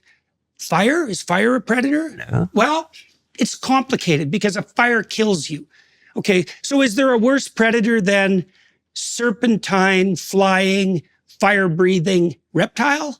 Is that not the imagistic equivalent of predator?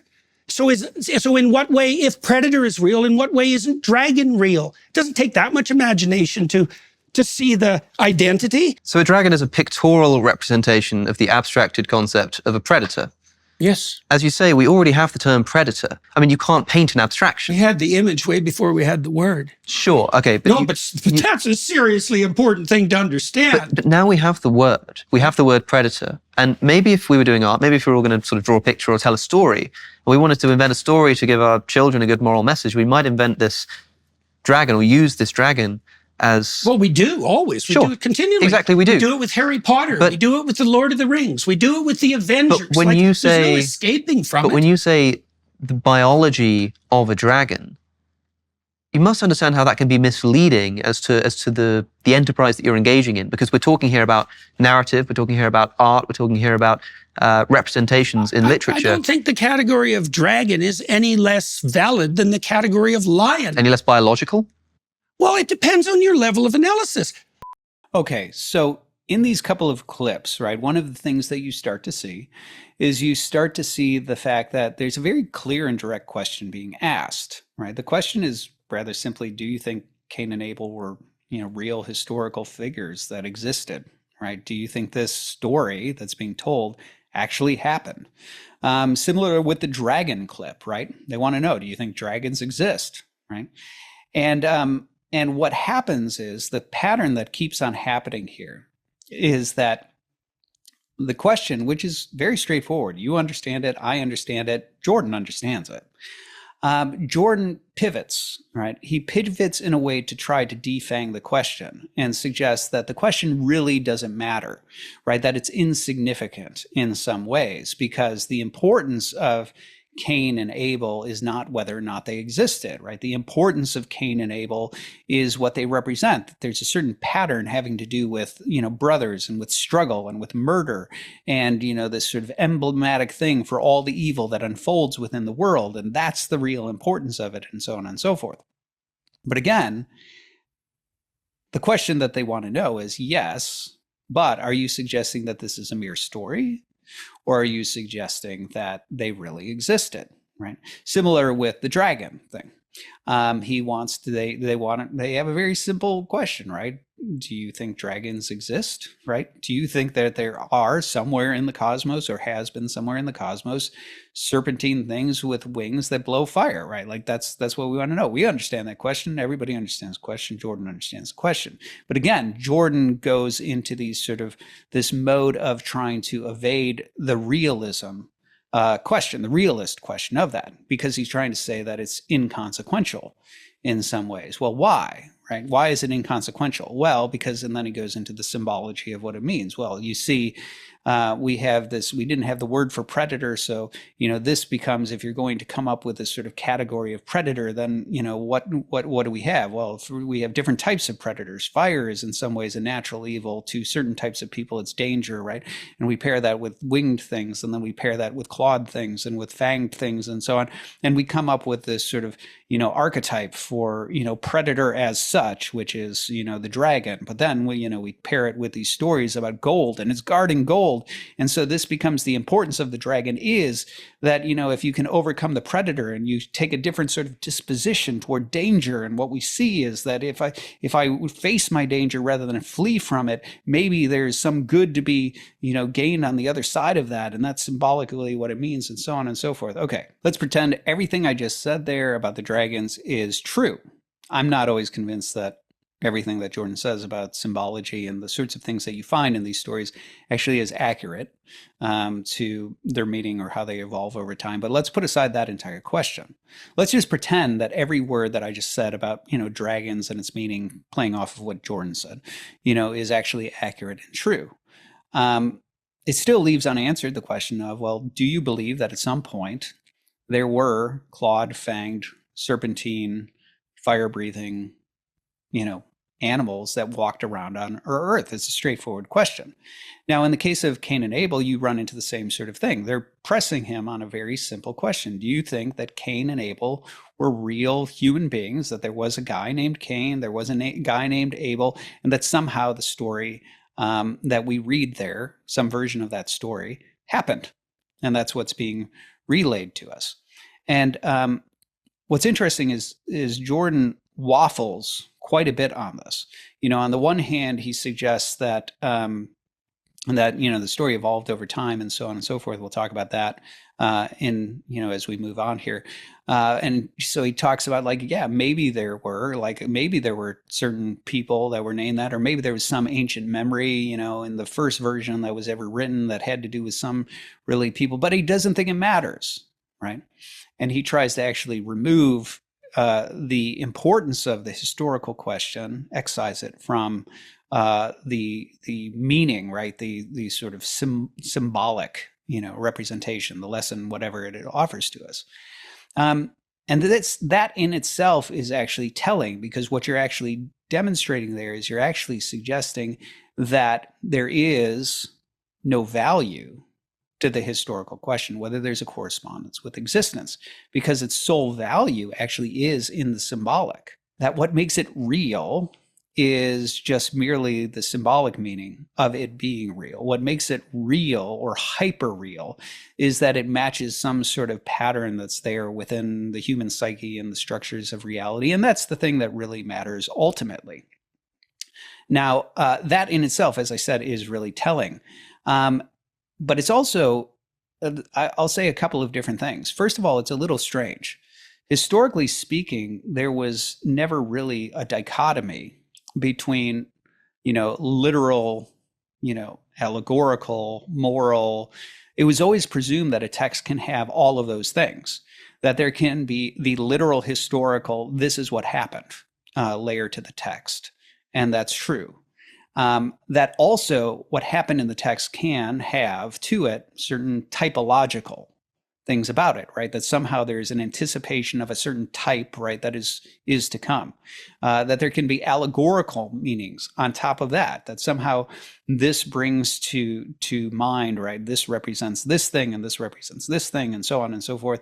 And that ultimately all of those things are true. It's really sort of a modern invention that somehow you have to pick, right? That either it really happened and none of the other stuff is there, or it's a symbol, or it's a type and none of the other stuff is there, as opposed to the sort of ancient and medieval tendency to suggest all the layers are there.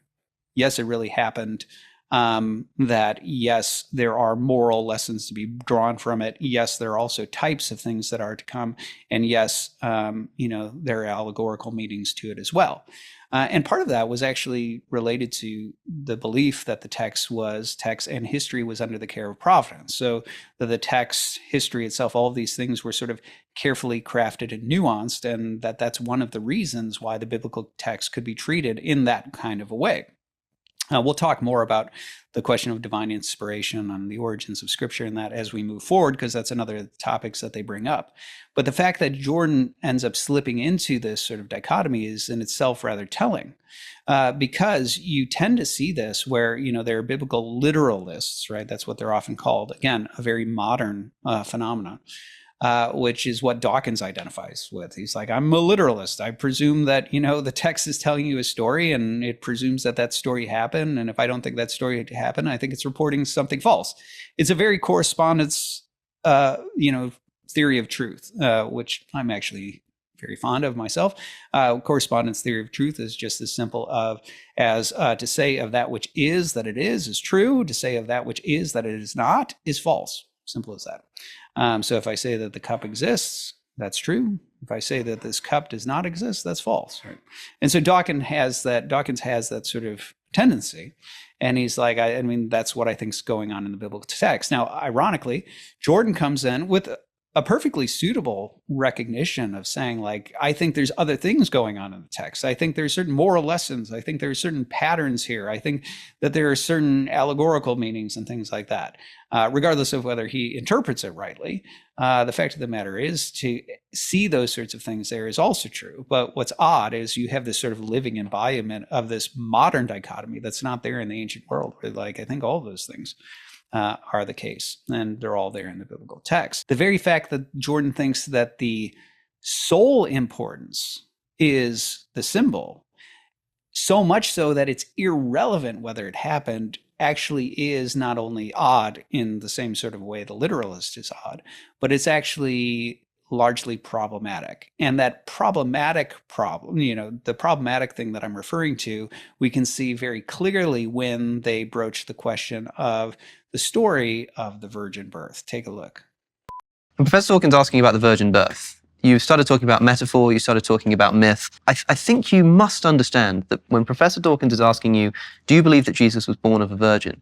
He means something like a biological fact. I said earlier, and I would hold to this, is that there are elements of the text that I don't know that I'm incapable of fully accounting for. I know that whatever happened as a consequence of the origination and the promotion of the Christian story was powerful enough to bring Rome to its knees and demolish the pagan enterprise. So there's some power in that story that's remarkable. Let's stick to the virgin birth. Yeah. Like these sorts of questions, what would you say? They don't strike me as, they're not getting to the point. I know the that. story I know has you a think purpose. that. Yes. Well, and look, I understand that there's perfect reasons to debate this. I know that, and I know that your question is more than valid, but it's beside the issue as far as I'm concerned, and it's partly because, well, when we started this conversation, I said, for example, that it appears to be the case that a description of the structure through which we see the world is a story, and so that's a remarkable thing. That's a remarkable discovery, and it's emerged probably in the last 60 years in multiple disciplines, because we have to prioritize our facts. And so we prioritize them according to a particular pattern. And there are patterns that seem to work and to propagate themselves properly and to orient cultures towards life abundant. And there are other patterns, the pattern of Cain, for example, that lead to absolute bloody devastation. And I don't know exactly how to construe that sort of truth. But we talked about the oppression of women, for example. It's like, how do you make a case on purely factual grounds that women should be treated as equals? It's a moral question. And I know, that's exactly. And I was dealing with a factual question, which is, did Jesus have a father? And you won't answer it. Well, It's a Jesus different had an kind of earthly question. father and a heavenly father, like almost all mythological heroes. So he wasn't born of a virgin then? So you're saying that Jesus was not born of a virgin? I said, first of all, that I don't know how to mediate the fact-value dichotomy in that case. Professor Dawkins is interested in scientific truth. And even if you think it's irrelevant to the point of what the gospel authors were getting at, that first needs to be clarified before you can then begin actually uncovering what the stories are about. So I think Professor Dawkins is asking from a scientific perspective, and maybe you think that that scientific approach is wrong, but if you just take it for a moment, maybe this is how we find out that it is wrong. Let's take a scientific approach, ask the question, did this occur? I think that it's inappropriate to use a question like that to attempt to undermine the validity of the entire, what would you say, deep mythological enterprise. Well, suppose we weren't doing that. Here again, we find the very straightforward and blunt question being asked, where they're asking the question of saying, okay, this story, the virgin birth, do you think that there was a woman named Mary who was a virgin and by a miracle became pregnant, and the child she birthed is the child Jesus, who is a miraculously conceived human being? Like, do you think that? Again, straightforward question that we all understand. Now, the stakes here, though, are very different than the stakes with Cain and Abel. And I say very different because when we're talking about redemptive history, when we're talking about the ramifications about your answer about this, we're not just talking about a pattern or a symbol of human behavior, right? We're talking about something that, at least in the Christian understanding, has significance for you and for me, for the redemption of humanity itself. And so it's interesting here that what we find is we find that Jordan, rather than saying that it's immaterial, and I think he doesn't do that because he recognizes that's a lot dicier to say about the virgin conception than it is to say about Cain and Abel. He actually claims ignorance. Now, ignorance of what, right? And here he goes to, he qualifies that he admits that he does not understand all of the biblical symbols and all of the biblical texts. And so when we're talking about the meaning of these symbols and the patterns that are there, he's not sure he's qualified to flesh out every possible meaning of every possible story. And so here he's actually claiming ignorance with regard to the symbolism. But a very telling moment happens when he introduces the fact-value divide. Now, Jordan utilizes this throughout this interview, so it's not as if this is something just unique to this moment. But for those of you who are unfamiliar, the fact-value divide is something that really emerges in modern philosophy, and people like Immanuel Kant are big on it, and post-Kantians are big on it, because they're sort of recognizing that there's a difference between certain values that we hold like good versus certain facts, like that there's a microphone in front of me, something like that. And so this fact-value divide is like, how do we bring together sort of the realm of material facts with the realm of values in some ways that's harmonious? And so Jordan brings up this sort of divide, which again is indicative of him being a sort of like a post-enlightenment, a post-modern, a product of that line of thinking, that trajectory of thought. But he talks about, this sort of desire to not create disharmony between those. And in particular, what he says is he expresses the worry about undermining the entire impact of the narrative, that is the narrative of Christianity, the narrative of the virgin birth, the narrative of Christ, and all that sort of stuff. That's his worry. Now, that in itself is telling. And the reason that's telling is because there is only a divide that would threaten to undermine the value if the answer is, well, no, of course, he's not miraculously conceived, right? If the fact-value divide is truly a divide where they are at odds with each other, and admitting something about the facts might undermine the values, that would only happen if the answer is, of course, Jesus is an ordinary guy with a human father. But he fits a certain pattern that in the realm of values is that he is a product of human and God, just like, certain heroes of old who are products who are demigods or something like that. If the answer is in the realm of facts, Mary conceived a child by miracle, then there isn't a fact-value divide there. The symbol and the facts align. If Christ is really a miraculous human being, then the realm of values and the realm of facts align. There isn't a dichotomy. They are not dissonant. They are not at odds with each other. Now, it may be true that the meaning of that, the value of that, the importance of that, how we interpret that, what that means for us as human beings is still going to, reside in the realm of values. We still have to interpret it. We still have to understand it. But there's only a dichotomy such that one might undermine the other if they're actually at odds. And so what's interesting is the fact of the matter is, if Jordan just said, yeah, I think Mary conceived a child by miracle, that would actually reinforce the symbol. He could very clearly say something along the lines of saying, yes, I think she conceived by miracle. And I think Christ is a miraculous being who did not have a human father. But I think that doesn't tell us what the meaning of that is, or what the importance of that is, or what that, means for you and for me. And so that's where we still have to move into the realm of, what are the patterns and what is the meaning and all that sort of stuff. You could do that. But the very fact that he concedes that his answer could undermine the entire narrative actually indicates that's a bit of a tip of the hand. And the tip of the hand is to say that it seems to be non-realist in nature. It seems to be that essentially what this is the sort of non-realist disposition that says, like, look, we don't ever want to say out loud the thing that we all know. We all know that God doesn't exist. We all know that Jesus was an ordinary man. We all know that these are just stories. We all know these sorts of things. But you can't say that out loud, because if you say that out loud, that actually undermines all the symbols. And we need the symbols, right? We need them psychologically. We need them socially, right? We need them in order to build the sort of world that we want to build. And so it's kind of like, yes, we all know that Santa Claus isn't real, right? But we can't say that, because that'll rob us of the magic of Christmas. We have to continue the act for the children. We have to nurture that belief as long as as long as we can, so that we don't sort of undermine and dilute the magic of Christmas, because that's part of the magic that's there. And non-realism is essentially the same sort of thing. You don't want to upset the children and rob them of belief by saying out loud the thing that we all know, which is that, no, there's no virgin birth. No, there's no God. No, there's no this. There's no that.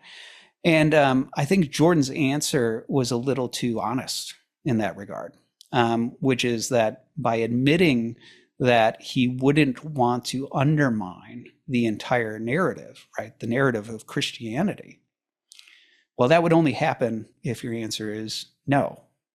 She was not a virgin who conceived and gave birth to a miraculous child, Jesus Christ.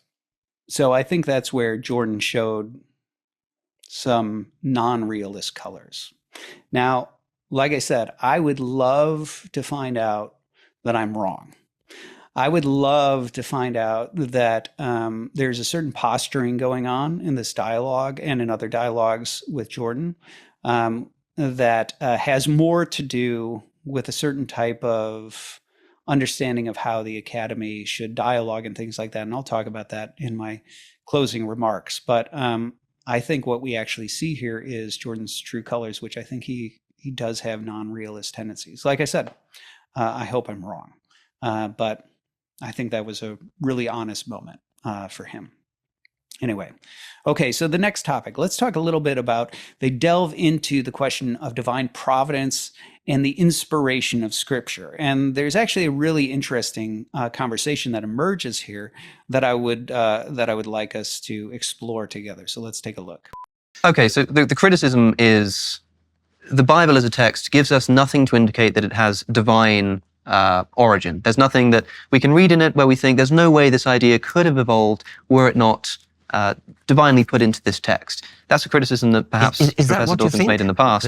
Well, I think it's reflective of some order that's so profound and implicit that there isn't a better way of describing it than divine. But I don't really care if we look at that from the bottom up, like as a biological phenomena, or as from the top down. I don't think it makes any difference. You implied there's no difference between whether the text is divinely inspired or whether it evolved in progression during a series of manuscripts, presumably. Now, I think that's genuinely interesting, but it's a huge difference. It's not the same thing. I mean, either it was divinely inspired or it wasn't. Well, it's the same thing if it's fundamentally reflective of and accurately reflective of the implicit logos or order.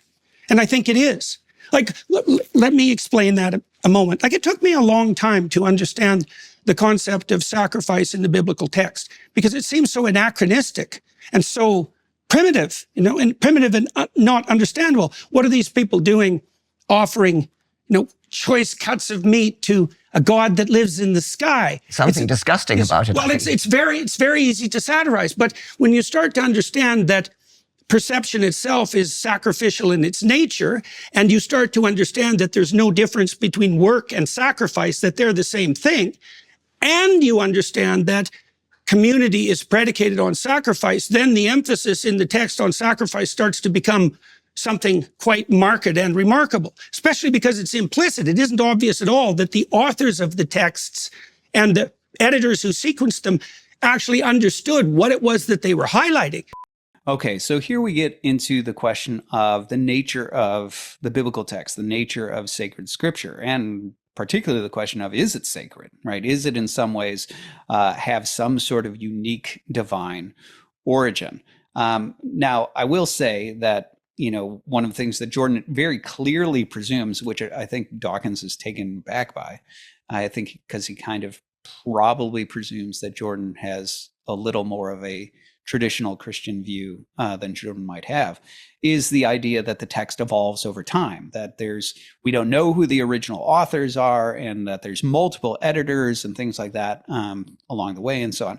Jordan here is basically echoing the sort of standard line within Old Testament studies, that there are multiple editors in the text. Moses didn't write the text. In terms of the Torah, and that you have basically these different warring factions that have sort of different interests, and they're editing the text and they're going back and forth, and it's evolving over time. And I say that's the state of Old Testament studies, but again, that's actually part of the entire, nominalist trajectory that I talked about. That really emerges in ways that, have a lot to do with, Hegel and Lessing and people like that, this sort of German idealist tradition, which then ends up making its way into how biblical studies is approached in Tübingen, and then sort of sets the tone for the academy thereafter, which we're still sort of living in the thick of. I think I talk about that in the Most Important Question episode. I also touch on that a little bit in my dialogue with Father Stephen DeYoung, where we talk about some of that sort of stuff, and I offer some of my complaints and critiques of Old Testament studies. But anyway, you can check that out. I'm not going to touch that here because, fine, Jordan's sort of presuming that state of scholarship, whatever. The bigger question that's being pressed, which is more interesting, is the question of whether, even granting that the text evolves over time, is that because of God, right? Like, is God behind it? Is in some ways this a divinely inspired text?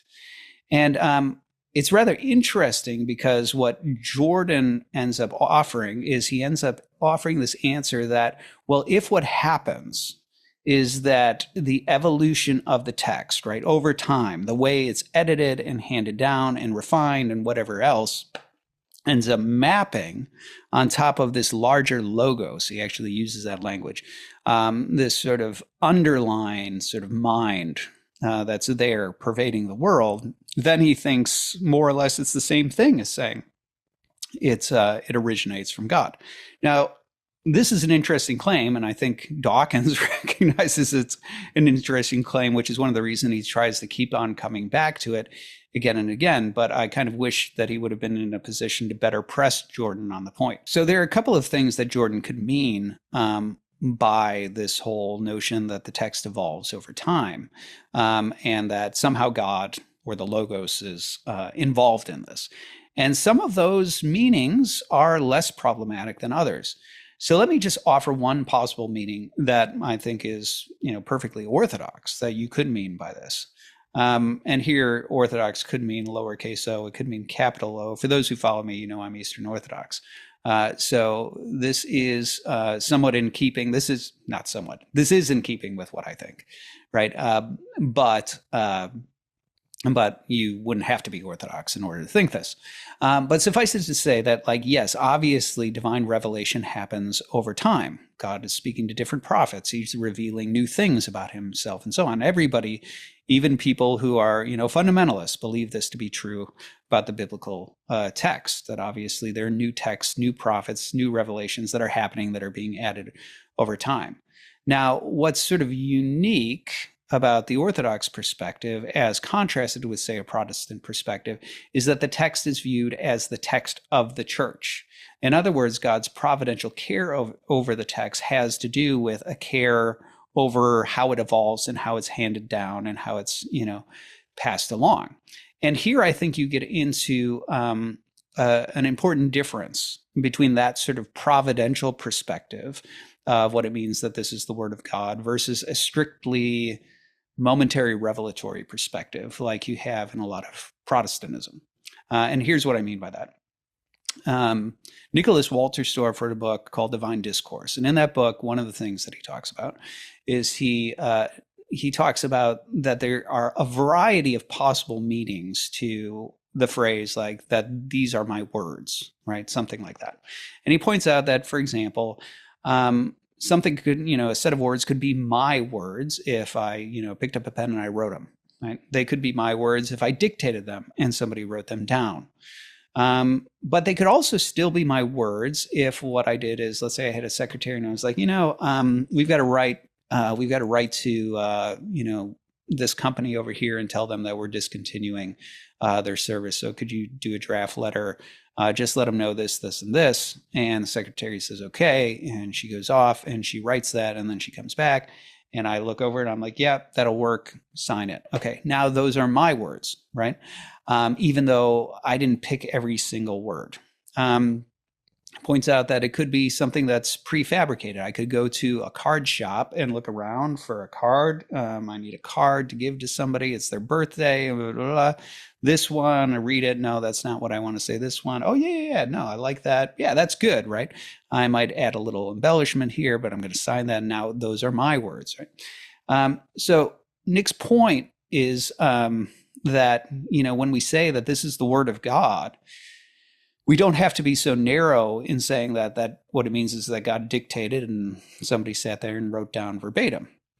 And I do think that there's a real sense in which if you start to look at the biblical text as something that's under the providential care of God, you see it evolve over time in ways that maybe it's not all that somebody went into a state of ecstasy and wrote out these words. Right, that in some ways there are different twists and turns throughout history that become important to the integration of the text. So just as, as an Orthodox Christian, I actually think it's under the providential care of God which books were accepted into the Bible. It's also part of the church fathers, it's part of the tradition of the church fathers and the Orthodox Church that the Septuagint is actually part of, the biblical text. So if you don't know what the Septuagint is, it's the Greek translation of the Old Testament. So this has to do specifically with, there's a story of like Ptolemy requiring, wanting to test whether or not these words are from God. And he gets 72 elders and 72 chambers to do translations and so on. And this was a story that had to do with this translation being more than a translation. It's sort of like a miraculous occurrence. And that's one of the reasons why the Septuagint, the Greek translation, was used, in the first century as, as the word of God, right? That's Paul uses it, and that's what he refers to it as. And so within that more sort of providential picture of the text being handed down and going through different hands and being under the care of the church, it's very simple for me to say, like, yes, God inspired St. Paul in the writing of this letter, but he was also at work in the ways in which these manuscripts were handed down and cared for. He was involved providentially in which ones became part of the, the biblical canon. He was involved in things like the Septuagint, which may have variants from the Old Testament, but they're important variants that are part of sort of curating the revelation of things that are to come and so on and so forth. That sort of perspective, when you have a providential perspective, where what this means is that, yes, God inspires, but God is also providentially caring for the biblical text in the transmitting of revelation and things like that. It's actually not as problematic what Jordan has said here. Now, there are questions about what he's saying, but I'm saying like that version of it, I could say something like that. And that would be perfectly orthodox, right? That would not be something problematic. Now, most Protestants don't tend to think that way, and that's partially due to, well, that's largely due to the Protestant Reformation. Protestantism ended up having a more narrow view of revelation for a very specific reason. Once you've come to doubt the Roman Catholic Church, right? So you're doubting the formal institution of the church, and you're doubting which books they've sort of sanctioned and brought in and things like that. And that tends to undercut the sort of providential perspective on the formation of the text. And so what you end up having in the sort of modernist disposition of Reformation thought is that, well, the Bible and the Bible alone is reliable. That alone is the infallible thing. And what makes it infallible is that it's God's word, right? So it's the very fact that Paul is in a state of inspiration where the words that are somehow coming through him really do belong to God. And because they belong to God and God is infallible and he can't lie and all this sort of stuff, these are totally, reliable. And this becomes, in people like John Locke, for example, this is why the Bible itself becomes sort of data that we can utilize when building a worldview.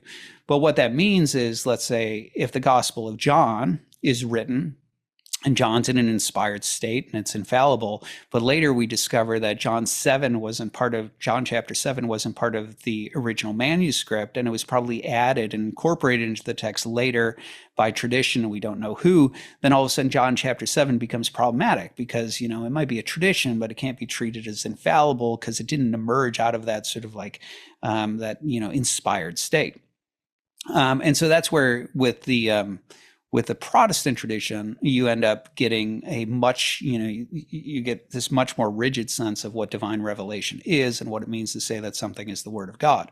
But if we bracket that, if we put that aside, is there a sort of orthodox way of capital O, lowercase o, way of saying that we think that the biblical text emerges by divine providence, that there are twists and turns that happen along the way in terms of how this book comes together in the way that we have it and so on, and yet all of that is under the care of God, and thus it is, the word of God, and it is a sacred text, and it's reliable. Of course, yeah, there is a way of saying that. Now the question is that what Jordan is saying? Let me give two other possible meanings that are there.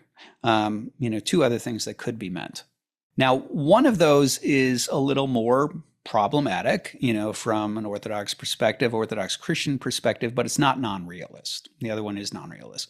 So the one way you could go is you could be a Hegelian, right? And you could say with Hegel that you believe that God is the one underneath history driving it forward. And so when you and I are having a dialogue and we move forward in our understanding, that's because, I'm a divine spark and you're a divine spark. And in this sort of dialectic push and pull that we're having, God is sort of moving forward, manifesting, his nature that is always only implicit at the start of the world. And we're making that progress toward perfection. You could say that. And then with that, what you could do is you could suggest that God is also underneath and driving forward the sort of stories that are being incorporated into the biblical text. So there are certain patterns that are emerging in human understanding that start to emerge in things like the flood story throughout cultures, but that ends up being incorporated in a specific way in the Hebrew text. And so then over time, that's paired with this other thing, and the text ends up being edited and refined and developed, and dialectically, there's a push and pull. Sure, there's a push and pull between different warring factions who are editing the text, but all of that's under the care of God, and all of it's driving in this common direction, toward progress and all the rest and so on. Okay. That wouldn't necessarily be a terribly Orthodox Christian perspective on what's going on, not least of which because Christianity has historically not been a pantheist religion. But nonetheless, is it a non-realist solution? So it would be heterodox, sure, because of its pantheism and its view on God, and perhaps even if it incorporates fallibility and things like that into the final state of the text, who knows, right? Like there are different things that could emerge out of that would be problematic from a Christian perspective, and it would be heterodox, but it wouldn't be non-realist because you would still be saying, well, what's driving the process forward? Well, God, right? The very thing. So when Jordan says like there's this logos right there, in the Hegelian interpretation, that's quite real, right? What do you mean by the logos? You mean God, right? That there is God underneath the process driving this thing forward. Okay. And then what you would be saying is that basically as humanity progresses and evolves in its understanding, the very fact that our progression begins to map and align with the same patterns that are there in that evolving text, well, the reason that aligns is because we are ourselves God evolving, and the text underneath that is part of the same underlying logos that's evolving. And so, yes, this is God in his providence driving us forward and driving the text forward. And that's why we recognize the logos and those patterns within that text. Okay. That would, as I said, it would probably have a lot of heterodox connotations from a Christian perspective, but it wouldn't be non-realist. You would be saying in some meaningful way that God is the one, driving that text forward and orchestrating in his providence the movement and the evolution of the text toward truth. Right? Some sort of objective truth that maps onto the patterns that, God is instilling into the world. Okay. That would be a meaningful way of saying something like that. Okay. So the third possible meaning, this meaning would be something like what you would find in a leftist Hegelian, where what you would say is look, the fact of the matter is that what's going on is there's a dialectical push and pull throughout humanity, this struggle that's moving us forward in progress. We're advancing, we're maturing, we're growing up, and so on. And so the text too is advancing and maturing and growing up with us.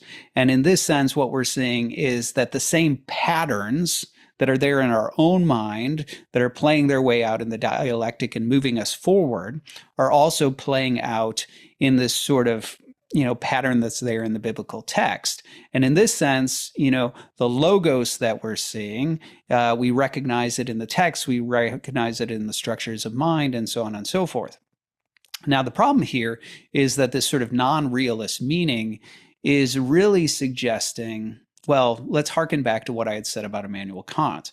One of the sort of most disturbing parts about religion within the boundaries of mere reason is the part where Kant starts to talk about the obligation of certain people within the religious sphere to bring sacred texts in alignment with the moral law. And so it does seem that Kant is not, Kant actually does seem to be advocating the idea that what should happen is that if we look and we study a sacred text, we're looking at the Old Testament, and we're studying it, let's say we're studying it in Hebrew, right? That, and we find that there's something immoral there, we have a duty to go ahead and somehow interpret it in such a way, typologically, allegorically, whatever we need to do. We need to come up with some way of interpreting that text that makes it conform with the moral law, so that when we propagate and we talk about the biblical text, it ends up conveying to the audience the moral law, which is the entire purpose. This text and the preaching of it, the teaching of it, the symbols around us, they have a practical purpose, which is to bring people in accord with the moral law. And so, so if there's any divergence, right, if there's any dissonance between the moral law and the text, or any dissonance between the symbols and the symbols and the text need to be reinterpreted and molested in a way that brings them into conformity with the moral law, because that's their sole purpose. And so you could be doing a leftist Hegelian sort of thing and saying, well, look, that's precisely what's happened over time, is that basically, like, yes, humanity used to be brutal and immature and immoral, but over time, its understanding of itself and of the world and things like that became more refined and mature and started to advance. And as humanity advanced, its interpretation and its transmission and its editing and its curing of the text also advanced. And that's why what you're really seeing there in the text is you're seeing this sort of super genius beneath the structure of the text, where you just see the genius of layers upon layers upon layers of, human understanding being transmitted through the refining of the text that has now come down to us. And what we see there is this culmination of layers upon layers of human understanding and maturity, and so on and so forth. If you're suggesting that, then And then what you're saying is like, ultimately, that is the logos, right? When we're talking about logos, what we're talking about is we're talking about these patterns that are there in human understanding. We're talking about these patterns that drive us forward and give us meaning. We're talking about these patterns and these stories that sort of drive us toward maturity and that we learn from generation after generation. And what we're seeing in the biblical text is that same logos, right? Those same archetypes underneath being worked into the text, asterisks. But there is no God, right? That would be a non-realist interpretation of it. So in a sense, what you might see is like one of the things that this could mean is that when you're talking about the logos that's out there in the world, what you're really talking about is you're really talking about something Feuerbachian, right? What you're really talking about is that underneath, human consciousness, right there in the species, there are certain patterns, there are certain archetypes that, sort of really predetermined in some ways the things that we care about and offer us a way of interpreting the world, offer us a way of existing in the world, a way of, living and thriving in a world that is useful and all the rest. And we're calling that, the logos. And in a Feuerbachian sense, we sort of recognize that, like, really, that's just humanity. That's just human psychology. But we amplify it and we make it in some ways superhuman. But in reality, we know it's not really there.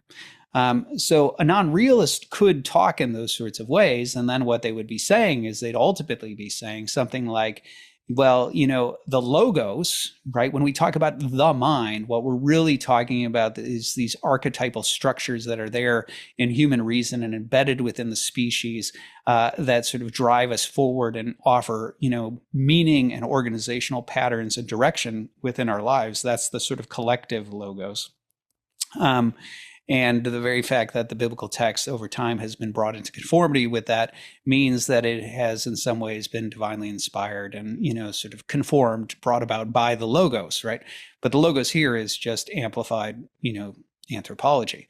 Now, how do we discern whether or not what's happening with Jordan is, Hegel, the Orthodox view, which I doubt, but, the Orthodox view, Hegel, or the non-realist position? I think the problem is that, Dawkins didn't really know the right questions to ask in order to flesh that out, because there are certain questions that would be really important to start to discern, right? One of those questions might be, well, is this an inevitability, right? Is this true that any text that is passed down from generation to generation will ultimately start to mature and grow and start to reflect the sort of collective wisdom of the ages? That's an important question, because if so, then, well, really any sort of tradition, any religion, any text should ultimately be divine in the way that Jordan is saying, and that would sort of give up the game. Another question that would be really important would be, is there anything unique about this text, right? Because if you're going to say that this originates from the logos, and you mean that in some sort of even quasi-Christian way, you would have to suggest that there's something about this people, something about this text, about these stories that's providentially caring for this and driving it forward in a way that's unique from just other sorts of human wisdom that's being passed down, right? That there's a sense in which that God is playing a unique providential role in this, in giving to us something that is uniquely reliable, that is uniquely guiding with regard to the way we ought to live and the nature of the world and things like that, as opposed to, anything else that's been handed down from generation to generation and undergo editing over time. And that's an important question. Is there anything unique about this particular text that's being handed down? Or would you say that any text that's going to be handed down and refined over time inevitably is going to start to reflect the sort of collective wisdom of humanity and be refined over time and so on? And in that sense, all of them, would originate from the logos and be divine in origin. And so really, these sorts of questions are important to discern. When you talk about the logos and you talk about divine in origin, are you talking about some anthropomorphized,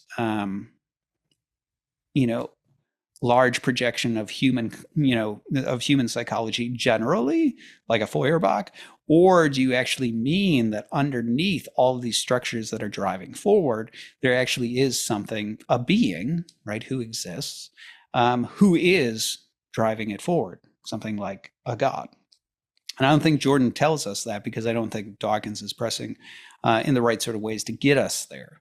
And so I come away unsure which one Jordan means. But I will say his disposition with regard to the virgin birth question leaves me suspicious. I would have been suspicious just based on the Archetypes one, because what he seems to suggest is that, yes, the archetypes are there and they're structurally stable to the extent the species is stable. Well, does that mean they really are just sort of evolutionary biology? Or does the species emerge in this way because there's something prior to it that's driving it forward, namely God? So that initial caveat regarding archetypes, the fact that they may well change with the species, leads me to think that he doesn't think those structures are just there in sort of some sort of preeminent way. And then also definitely the sort of stuff that he had to say with regard to the virgin birth makes me think that there's probably a non-realist thread to this. But again, they didn't press him in the ways that I would like to see him pressed in order to get an answer. Again, I'd love to find out that I'm wrong about this and that he's at least a Hegelian, maybe something even more orthodox than that. But without that, the other things leave me suspicious that maybe, again, there's something a little more Feuerbachian, that there's something a little more leftist Hegelian about the sort of thing that's being said here about the biblical text and divine revelation and providence. Okay, there's one more thing that they actually talk about in here that I think is really interesting. And this is where I think Jordan is at his best in this interview anyway. And this has to do with the question of the truth of Christianity and whether or not there's anything about the biblical text, or specifically about the Christian narrative and Christian tradition itself, Christianity itself, that commends it to us. So let's take a look at where this comes up. You talked about clitoridectomy. Let's talk about the oppression of women. Yes. We make a scientific case that that's inappropriate? Or is it a case that we're making on some other grounds? Like I see in the Judeo-Christian tradition, one of the earliest pronouncements is that both men and women carry the image of God, both.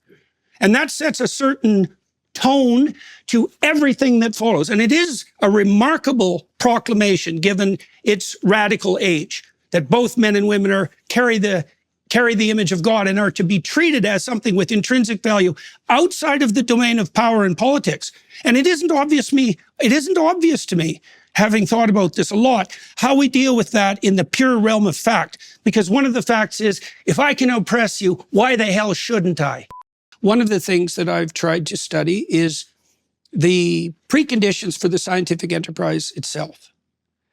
You appeared to agree with Alex that there might be presumptions, axioms that need to be accepted.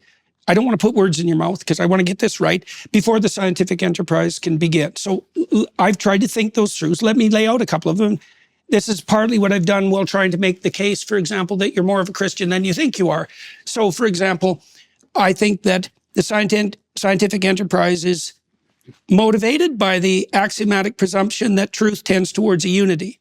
I think that it's predicated on the notion that there is a logical order that's intrinsic to the cosmos, that fundamental order is good, that it's intelligible to human beings, and that discovering that order and aligning ourselves with it makes for life more abundant. I think that the scientific enterprise is also predicated on the idea that the truth will set you free. And I think all of those axioms are religious and derived from the Judeo-Christian tradition.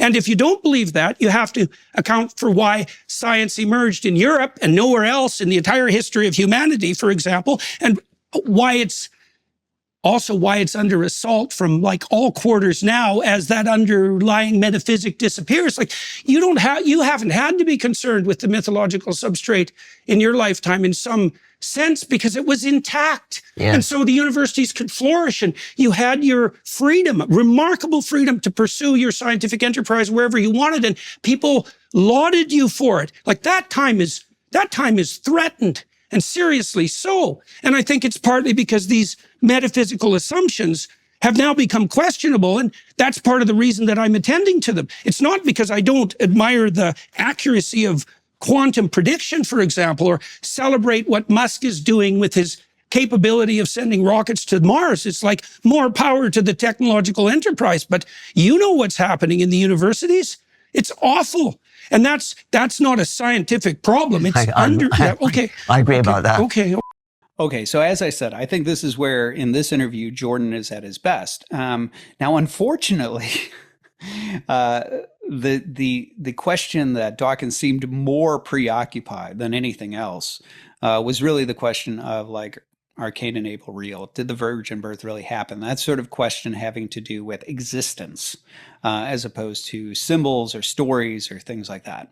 And so, in many ways, as this question was being pressed, there'd be a tendency to leave it behind, which I think is unfortunate, because I think what's being asked here is actually a really, really important question. And Jordan is right to press it. So one of the things that he talks about is you have to account for, if you're going to say that there's nothing unique about Christianity, if you're going to say that there's nothing like that, that Christianity has not offered anything to society or to the world or to humanity that in some ways seems miraculous.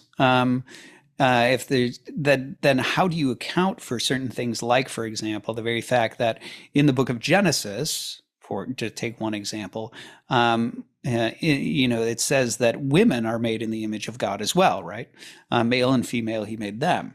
And so the reason that's an important question is because Jordan is pressing a question that I wish he didn't let Dawkins off the hook on.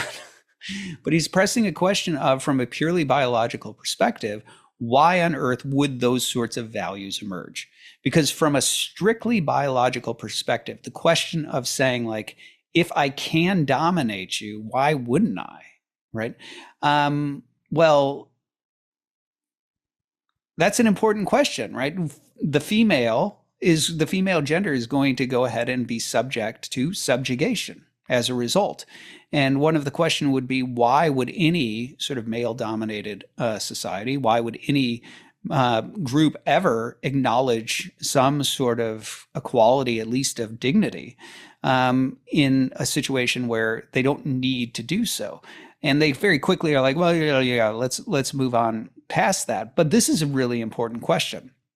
One of the things that I very much one of the things that I very much dislike is a lot of these sort of narratives that you see in people like Dawkins, but you saw it long before Dawkins and people like Freud, where they try to come up with a narrative to explain, the development of religion and religious belief. This is a tactic that Freud uses often. He uses in, like, The Future of Illusion, for example.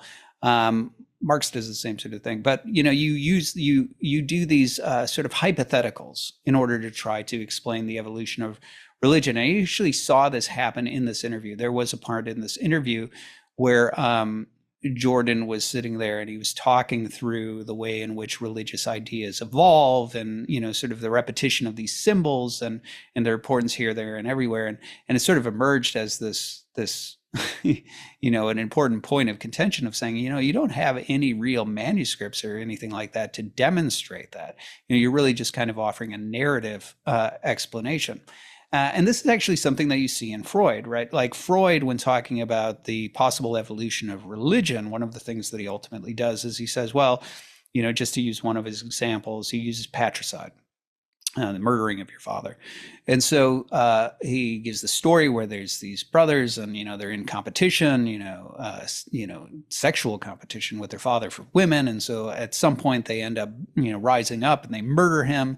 But then they start to, have this sort of, this strange sense that maybe he might be haunting them. And so they start to feel, guilt and anxiety and shame over the fact that they did this thing. And so then this sort of like fear of, his ghost ends up evolving into some sort of appeasement type thing, which is kind of ancestor worship in the sense of appeasement. And over time that sort of evolves into a more amplified state. And this is how we sort of move from ancestor worship to gods and ultimately a god, and so on. Anyway.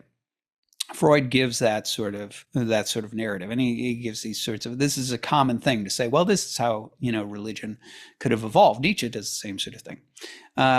But the problem in all of these stories is that there's a sleight of hand that always happens in the stories, which is, why do they feel bad?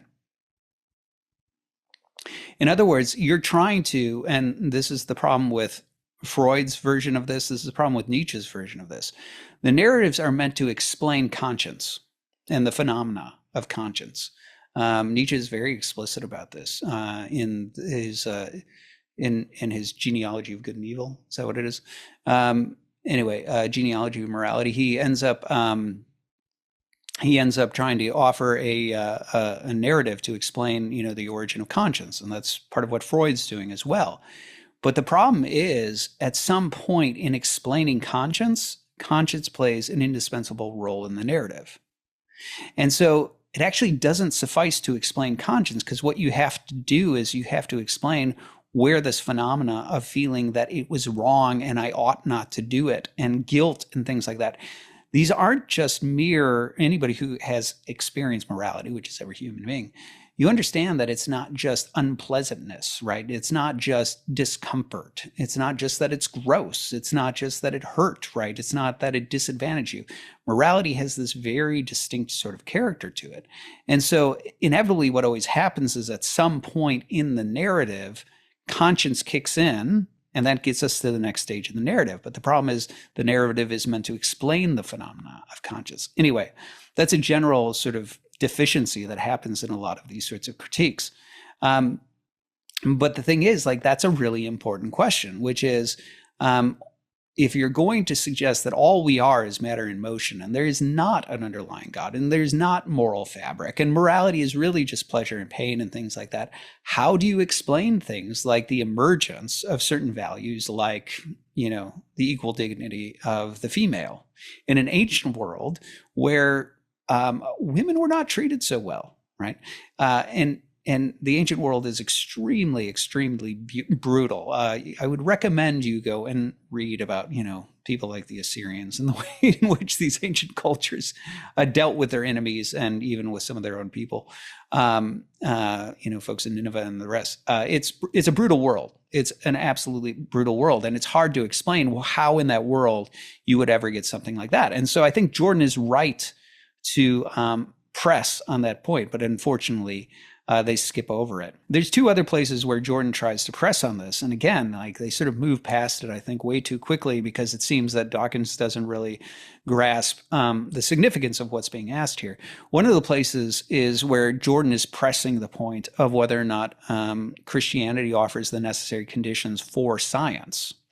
This is actually, again, this is where Jordan is at his best. He's naming a bunch of things that science needs as sort of its presumption, right? That there's a series of non-scientific presuppositions or values as well that are there underneath science in order to start doing science, which Dawkins grants and admits. And one of the things that Jordan does is he tries to tie those presuppositions with Christianity and suggest that in some ways Christianity is the necessary condition to give rise to it, and that's why it arose out of Christian soil rather than any other kind of soil. And what Jordan also points out, which I think is equally interesting, is that now that we're starting to see that those Christian roots start to erode in our culture, and the Christian fumes we've been sort of living on start to dissipate as we move into a post-Christian world, a lot of those scientific values having to do with free speech, free inquiry, and truth, and all the rest start to also erode with it.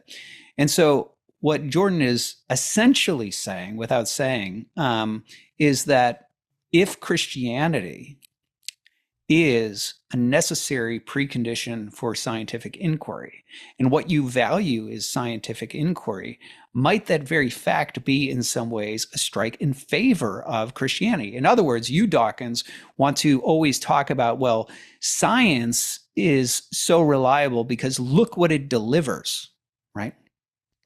Look what it can do. It can predict in this way. It can get us to the moon. It can do this. It can do that, etc. And basically what Jordan is asking, which I wish they would have, this would have clicked for, when he was pressing Dawkins on this. Essentially what he's asking is, yes, okay, science can deliver all of this, but what delivered to us science is Christianity.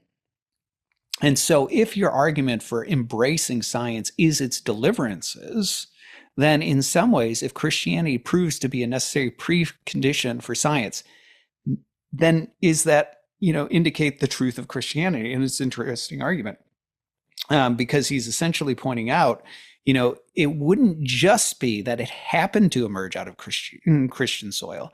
It's that even now, when it's starting to be detached from Christian soil, it too is beginning to erode, which indicates a stronger relationship, right? It's a stronger claim than just saying the people who first engage in science happen to be Christian. So hooray for, Christianity. It's actually a stronger case that's saying the only reason, the source of the values and the presuppositions that you, Dawkins, have for doing science emerge out of a Christian worldview. And we see that so clearly in the fact that as Christianity starts to erode, so do those presuppositions and those values that you have. And so might it be the case that Christianity is being proved right by her actions, just as science goes ahead and says, like, hey, look, it's obviously true because it gave us this, this, and this. If what Christianity's worldview gives you is science, and science in turn gives you those things, might it be that the very same line of reasoning that you're engaged in for why you embrace scientific inquiry and why you trust it should also work in favor of Christianity? I think that's actually an interesting argument. I wish it would have been better articulated, and that it wouldn't have been left behind so quickly. The other place where Jordan tries this same sort of tact, but it's not as successful, as when he's talking about, the evolution of sacrifice, and he's talking about, his way of understanding the symbol of sacrifice and how it evolves over the time, and, the need to sort of, let part of yourself and your own interests die for the sake of the broader community. And this is important to human flourishing, and, et cetera, et cetera. Basically, Dawkins is like, yeah, but I'm not interested in that sort of thing. and I get it, right? Like, basically, Jordan is trying to point out something that he thinks is a really important feature of, human psychology and human, culture and behavior and things like that, and the way in which this symbol ties in with that over time. And so isn't it fascinating that this text has that? And he's sort of utilizing that, but that falls on deaf ears because Dawkins doesn't care about any of that sort of stuff. So I think his second argument would have had greater force in terms of carrying things forward. But here's something that I want to say in favor of this line of inquiry, which again, I lament that this was so small a part of their conversation, that most of it had to do with, whether dragons exist. And on that topic, by the way, if you're interested in, can I rationally believe in dragons? You might want to check out the episode on belief in fairies, where I go through, from a philosopher's perspective, how to assess the rational belief in that sort of thing. Anyway, now I do think this opens up a topic that I am rather interested in, which is the difference between sort of a pre-modern apologetic and a modern apologetic. Now, I know that Jordan's kind of doing a postmodern apologetic here, which is to say that, in post-modernity, everything has to do with the narratives and the stories we tell. And so if the story maps on, to the structure of reality or whatever, that sort of thing, he's doing this sort of postmodern apologetic. But I want to actually move from that second argument that I think is stronger and more interesting into its resonance with a pre-modern apologetic. Okay, so modern apologetics are the kinds that we're really accustomed to. This is the sort of like old school classic, like boomer generation, evangelical apologetics, where you argue from the Big Bang to there needs to be somebody who starts it. Kalam's cosmological argument, the Kalam, not Kalam's, the Kalam cosmological argument, sort of thing you see in William Lane Craig. It's the sort of thing you see in evidentialists like Habermas and Craig when they talk about proofs for the resurrection, and they try to go through the case why the most rational interpretation of the historical evidence is that Jesus rose from the dead. You see it, ontological argument, or the argument from contingency. We're trying to show the sort of logical requirement for a optimal being, a being we would call God, and things like that. And that really is always been the focus of, modern, and here I'm using modern in terms of, modernity, modern apologetics, is that they've tended to offer either sort of a priori proofs, meaning proofs apart from experience, just by definitions, like the ontological argument, or they try to offer, sort of like evidentialist proofs, where we're going to look at the historical evidence for the resurrection for the dead and argue that Jesus rose from the dead, something like that. But in that process, I think there's a couple of different things. Like, first of all, I think there's a disconnect between a lot of people today and that approach to religion. And I actually talk about that in my episodes on the religiously unaffiliated. Sorry for all the plugs today, but this is really intersecting with a lot of stuff I talk about, which is why I chose to do this episode today. But yeah, if you want to look at what I have to say about the religiously unaffiliated, the nuns, right, those with no religion, you can see, well, really both of my episodes on them, and you'll end up seeing how I talk about the disconnect between those modernist apologetics and the way people approach it today. And I offer what I think is sort of a more contemporary approach to some of these things, which I think is healthy. But as I also say in there, I'm not opposed to those sorts of arguments. I actually think those sorts of arguments merit attention. They also just oftentimes are not where people are at, and they're not what folks most connect with who are seeking religion. So anyway, that's sort of what goes on there. But there is something that's interesting, that when I hear Jordan make the case that he's making to Dawkins about the importance of Christianity to the emergence of science and to the preservation of science, I started to think back on certain arguments that I hear in St. Athanasius of Alexandria, in his On the Incarnation, for example. He talks about this in the latter parts of the book. He offers a number of different arguments in favor of Christianity that I think are rather interesting. And I think these sorts of arguments don't get a sufficient amount of attention. So one of those arguments that Athanasius argues is, he suggests that one of the big proofs for Christianity is the fact that it spread and changed the world. Okay. Just on this, by the way, I'm going to ask you, dear listener, for help. There's a book I've been wanting to track down. I remember hearing the author interviewed by Andrew Clavin a couple of years back. And it was interesting because the author was somebody who, from what I recall, from recalling the interview correctly, I think he's was born and raised in London, maybe something like that, and that he's from England. And so I think he was raised Anglican, but he admitted that he wasn't a believing or a practicing Christian. But what he did is he ended up doing a historical study on, basically culture before Christianity and after Christianity. And his presumption was that, humanity is sort of innately good, and we generally have these sorts of moral inclinations that are reflective of Christian cultures. Christianity sure came into the culture, but there's nothing really revolutionary about how people started to treat themselves, or treat each other and their neighbors, post-Christian, after the dawn of Christianity versus before the dawn of Christianity. And he came to the conclusion, oh, how wrong I was.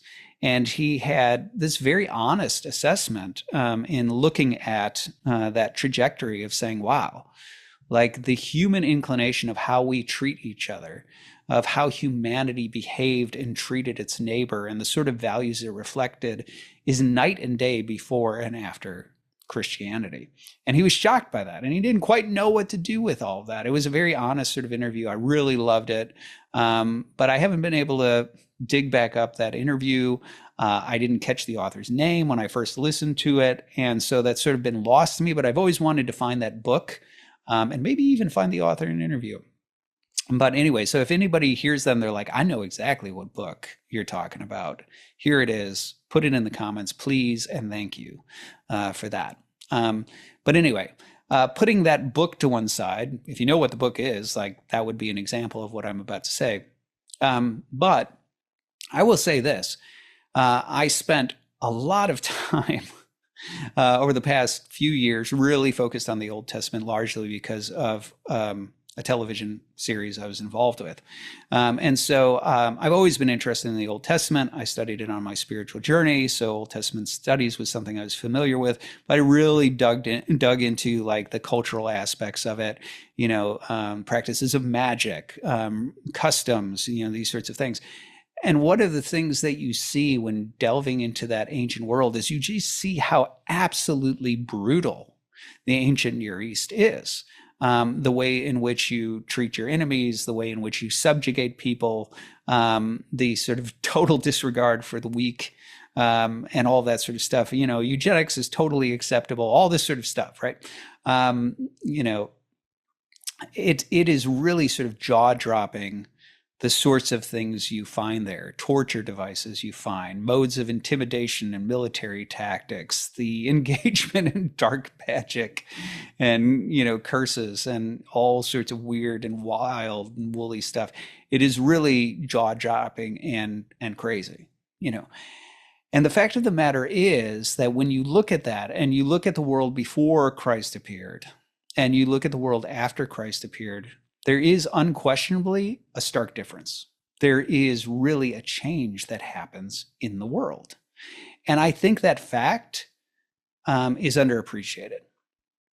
I think it's underappreciated in a variety of ways. It's underappreciated, and I talked about this in the second episode that I did on the nuns, on the religiously unaffiliated. I talked about the fact that in contemporary politics, a lot of us former libertarians, I'm a recovering libertarian, had a sort of naive approach where we're like, look, any two people in a room, if they're reasonable, they're rational, they talk it out, they can come to some sort of common principle that they can all live with despite, the diversity of worldview and opinions and values and things like that. That all sounded good and plausible and right when we lived in a culture that was largely Christian. And then even when more and more people stepped away from Christianity, we all sort of still lived on the fumes of Christianity. And so if you met somebody who had abandoned Christianity, still broadly held largely Christian, okay, maybe they're willing to sleep with their girlfriend before they get married, but they're not doing anything crazy or anything like that. And so there was a sense in which our culture, our Christian culture, had for a very long time given us a very inaccurate perspective on what human nature is really like when you take Christianity, when you take Christ out of it entirely.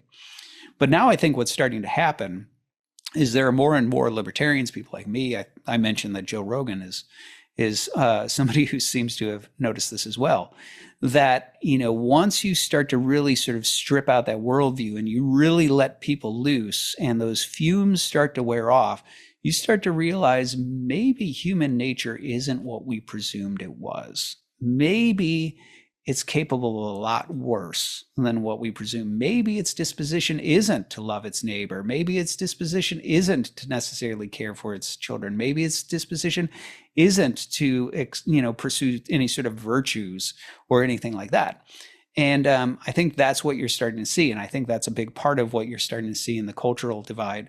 That is, as the fumes of Christianity are wearing off, you're starting to see human nature as it really is outside of Christianity start to, come to the surface. And that's where folks who had naively presumed that, of course, the boundary line of what is acceptable, people start to move further and further outside of that, and they're kind of shocked and they don't know what to do with that. Well, I think what you do with that is you wake up and you start to realize, wow, man, in the ancient Near East is a picture of what humanity without Christianity really is, without Christ really is. And that's the sort of thing that, like I said in this other book, was there. And so I bring that up because this is exactly one of the arguments that Athanasius mentions in On the Incarnation. Is that one of the things that he talks about is that for all the wisdom of Plato and of Aristotle, for all the wisdom of, the Stoics and things like that, none of them ever succeeded in propagating their ideas to the world.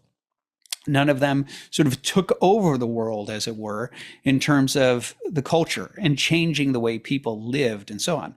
And one of the things that Athanasius points to as one of the proofs for Christianity is the fact that when Christ shows up, not only does this obscure carpenter succeed in having his ideas propagated and essentially spread throughout the world in a way that no other philosopher had. But also, it changes people's lives. The way in which people start to behave and live, the value sets they reflect, becomes totally turned upside down. And as a result, ultimately, it ends up taking over even the Roman Empire. And Athanasius looks at that and goes, how do you explain that? How do you explain that? That seems to be reason to think that maybe there's something here that's true, right? Maybe this is an indication, maybe this is a proof that Christ is the Son of God. And this really is, we really are in a world that reflects before he showed up and we're under the dominion of darkness. And now that he's shown up, that light sort of spreading to humanity. So that's one of the cases that Athanasius makes. And I think those are worthy cases to make. I think it's a worthy case to sit here and say, Christianity seems to be the only worldview that ends up giving rise to modern science. And when we start to strip it away, we start to see modern science itself begin to erode. Maybe the very fact that science itself, which is able to accomplish so much and understand so much about the world, maybe the very fact that it seems to require Christianity as a necessary precondition is an indication that it's not just that science is true, but the foundations on which it stands, Christianity, is true.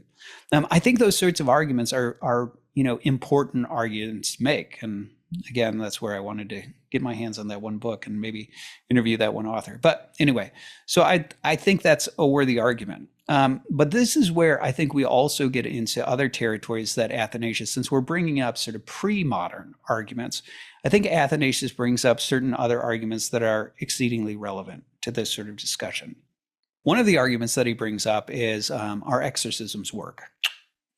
Okay, not the sort of case that you typically hear where you're like, well, why is Christianity true? Well, because we can successfully cast out demons and you can't. That is interesting. And actually, if you want to, I have more experience with demonology than I would like to admit. But if you listen to my interview with Father Maximus McIntyre, I spent years working with him. He's an Orthodox priest who worked with Ed and Lorraine Warren. Through working with them, became convinced of the paranormal. And then what's interesting, and this is why I bring him up, is that what really sort of turned him around on Christianity was the fact that he noticed that in a lot of these cases, what would happen is somebody would turn to something like a psychic, right? Or they'd engage in, burning sage or something like New Age practices. And a lot of the folks who were dealing with some sort of demonic or spiritual oppression, things would get worse as a result. It didn't help. But what Father Maximus noticed is that whenever the Warrens would bring in a priest who would invoke Christ, things would get better and it would actually bring some sort of deliverance. And Father Maximus took that to be empirical evidence, just like St. Athanasius it does on the Incarnation. He takes that to be proof that, hey, there's some sort of spiritual significance to Jesus Christ. And that's what sent him down the road of Christianity and ultimately where he discovered Eastern Orthodoxy and became an Orthodox priest. So it's a fascinating sort of thing. Now, this, though, goes into that realm, and that was the realm that Jordan was so shy about. And this is the realm where, of course, I critiqued him the harshest, which had to do with things like the virgin birth. One of the things that came up throughout this interview was the resurrection. And you could tell that was on the docket, right? They only really got to the virgin birth and Cain and Abel and dragons. It kept on being mentioned as this thing that's sort of on the docket to talk about, whether Jesus rose from the dead, and they never really got there. But here's my suspicion, right? My suspicion is, had they gotten there, we would see a sort of dichotomy between, the sort of literalist approach like you might find in William Lane Craig, which would be able to engage with Dawkins because they would agree, right? Dawkins is asking a very simple question. Was the man, Jesus Christ, crucified and died and buried? And was he, biologically speaking, dead? And then did he reanimate and come out of the grave, right? That's what Dawkins wants to know. And I suspect Jordan, just like these other things, he would probably, squirm and suggest that he's, that might be beyond his pay grade in terms of knowing what the symbolism of that is. And then he would probably also sort of suggest that the main import of it has to do with something else and move over to the symbolism of it. And who knows, he may even be as honest as he was in the virgin birth and say, but, whatever the real meaning of it is, he wouldn't want to undermine the story by giving an answer that says, like, no, that didn't happen, right? I suspect that's where Jordan would go, but based on how he dealt with the other things. But I suspect somebody like Dawkins would be much more comfortable having a dialogue with somebody like William Lane Craig, who understands exactly what's being asked, and he is willing to defend his answer that says, yes, Jesus rose from the dead. But this is an area where I think it's important to identify something that I think is the proper intersection between an evidentialist approach, like what you find in a William Lane Craig, who wants to look at manuscripts and testimonials and evidence in order to say, historically speaking, is it more defensible to say that Jesus rose from the dead than that he didn't? I think there's a place for something like that. And yet, at the same time, were Jordan to say, like, okay, fine, he did, but we still have to answer what the meaning of that is. What does that mean for you and me? I think that's actually also true. I think both of those are true. So just as I had said, it's a strange thing that we have this contemporary dichotomy where it's like, well, it's either literal, like it happened, or it's symbolic, or it's either moral, or it's literal, or it's whatever, right? Those sort of contemporary dichotomies. The more traditional view is that all of those things are true. So it happened, but you still have to interpret the meaning. And this goes to the moral ramifications, the typological ramifications, all those sorts of things. What it ultimately means for you and for me is not just empirical evidence, right? It's not just the empirical realities. The question of meaning steps beyond that, right? So what does it ultimately mean for you and for me? And this is where I think, even though I think that somebody like William Lane Craig would go ahead and he would appropriately try to answer Dawkins' question and make his case for the resurrection from the dead, I think even that is still deficient. And here's why. So I'll speak as an Eastern Orthodox Christian. So let me just very briefly say what I see as one of the main divides between how Eastern Christianity and Western Christianity tend to approach things. Western Christianity has historically had a tendency to the judicial, the idea being that, God is a lawgiver. Our condition, the human condition, is largely due to the fact that we have engaged in some sort of moral infraction, which means that we stand guilty before God, and one day we'll give account and will face final judgment. And the incarnation and all that follows after it is aimed at trying to remedy that judicial predicament. And how that's remedied, Catholicism and Protestantism differ on exactly how that works out. But that's kind of the gist of what the Christian religion is about. Whereas in the Eastern Church Fathers and the Eastern Orthodoxy, the narrative is a bit different, right? The story is that, we originate from God, who is the source of life. And when humanity retreats away from God, what we do is we retreat into death, right? We distort our human nature and we begin to die as a result.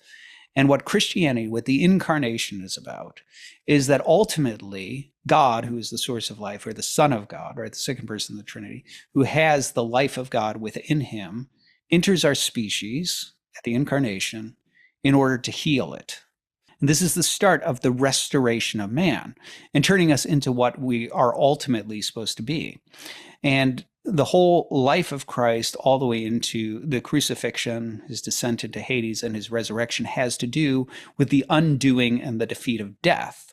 And all of this is there both as a pattern for us to follow so that we learn to imitate Christ, dying to the self in the hope of rising, but also to participate in, right? Where the language of, baptism, being baptized into Christ, and the Eucharist, imbibing him, taking him into ourselves, eating his flesh and his blood, has to do with us not only imitating, death in the hope of rising, but also imbibing that life in the hope that we might live and attain to the resurrection of the dead. So what's important here is what I think is oftentimes missing in an evidentialist account, and it would certainly be missing from an interpretation of the evidentialist account by somebody like Jordan, is that the real impact of that is the question of, did it work? So what I mean is this: if I were trying to sell you a workout program and I'm sitting here saying like, look, man, this workout program is going to get you shredded and you'll be able to bench 300 pounds and you'll be massive and so on and so forth. The natural question would be, okay, is that true? And how would we find out if it's true? Yeah, on the one hand, we could go into the analytics, right, into the science of it. But one of the things you'd want to know is there anybody who's done it? And if so, did they get shredded and, attain what you promised that they could attain? And so if I can point you to people and I'm like, here's the before and after photo, they followed the program, this is what happened to them, then that would be, proof that it works. And so part of the issue here is that from the Eastern Orthodox perspective, from the perspective of the Eastern Church Fathers, what you see is that their belief is that Christ ultimately undoes death and offers to us the chance to also undo death and attain new life. And so part of the question is, did it work? Has it worked in anybody? And so the importance here is to say that the resurrection from the dead, Christ being raised on the third day, is more than reanimation. In the Eastern Church Fathers, resurrection actually has to do with metamorphosis, right? It has to do with transformation and the undoing of death. Read St. Paul in 1 Corinthians 15, and you'll see this sort of thing. I think I also talk about this in my interview with David Bradshaw on the Essence Energies things.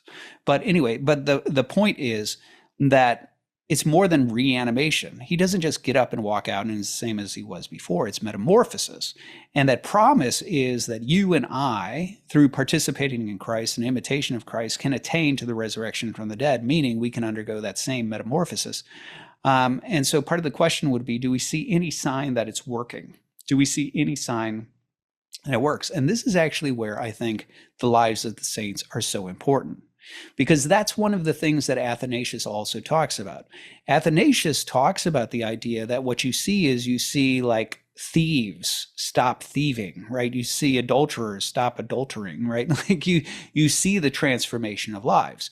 But of course, Athanasius, he also wrote the biography, The Life of Saint Anthony. And so obviously with Athanasius, he sees not only that exorcisms happen, right? These spiritual realities manifest, but he sees other sort of spiritual realities manifest that indicate that people are actually being transformed. So when I bring up, for example, right, that the exorcism works, that's really important, because in the ancient world, part of the belief, right, part of early Christianity was the belief that we, prior to the advent of Christ, were under the dominion of the devil, right? And so in many ways, a lot of the darkness that you see in the ancient Near East is a product of dark dominion, right? This dark dominion that we're under. And so the dispelling of that and the renewal of man globally is actually an indication that Christ successfully defeated the powers of darkness. And the exorcisms on a particular level evidence the same thing, right? The very fact that the Christians were capable of casting out the devils and bringing some sort of deliverance from that indicated that Christ had succeeded in defeating the devil and the powers of darkness as he had claimed. But also then when you look at the lives of the saints, what you start to see is their transformation. You start to see that many of these saints attain virtue to a degree that is beyond what most of us could possibly conceive. You start to see them work miracles, where you start to see the same sort of miraculous manifestation of the operative power of God in them, in and through them, manifesting in healing people, for example, and working miracles, which is an evidence that they have been made little Christs, which is what the promise of that gospel is. And then even you have strange stories of things like them dying and their bodies remaining incorrupt, or things like that. All of these sorts of stories, these encounters with people where they start to see a metamorphosis that seems beyond human understanding, where you start to see these strange realities happen, where it appears that men and women who have followed Christ to, the full extent of what they've been called to in the gospel, that they begin to transform in strange ways, that holiness, like this substantial reality of holiness, begins to manifest in them, that miracles begin to manifest within them, that there is a transformation that goes beyond just becoming a better person, itself is a proof that Christ rose from the dead. And this is where I think this is the real important thing that ends up being missed in something like a mere symbolic meaning of these sorts of things. Because the real meaning of the virgin birth, the real meaning of the resurrection is not just a symbolic meaning. It's not just calling me to try and be pure or calling me to value motherhood above other things. It's not just calling me to the promise that if I face down my demons, that maybe there's treasure on the other side, and so I should really try to be a better person. The promise of the gospel is far more radical than that. The promise of the gospel, as you can see in every dispute with every heretic throughout the first millennium, is a conviction that the Son of God, who has the life of God in him, took on flesh, became one of us, and healed and restored our species. And he offers to you and to me the opportunity that by imitation and participation in that same reality, in that new reality, that we can be transformed, that we can put off death for immortality and new life.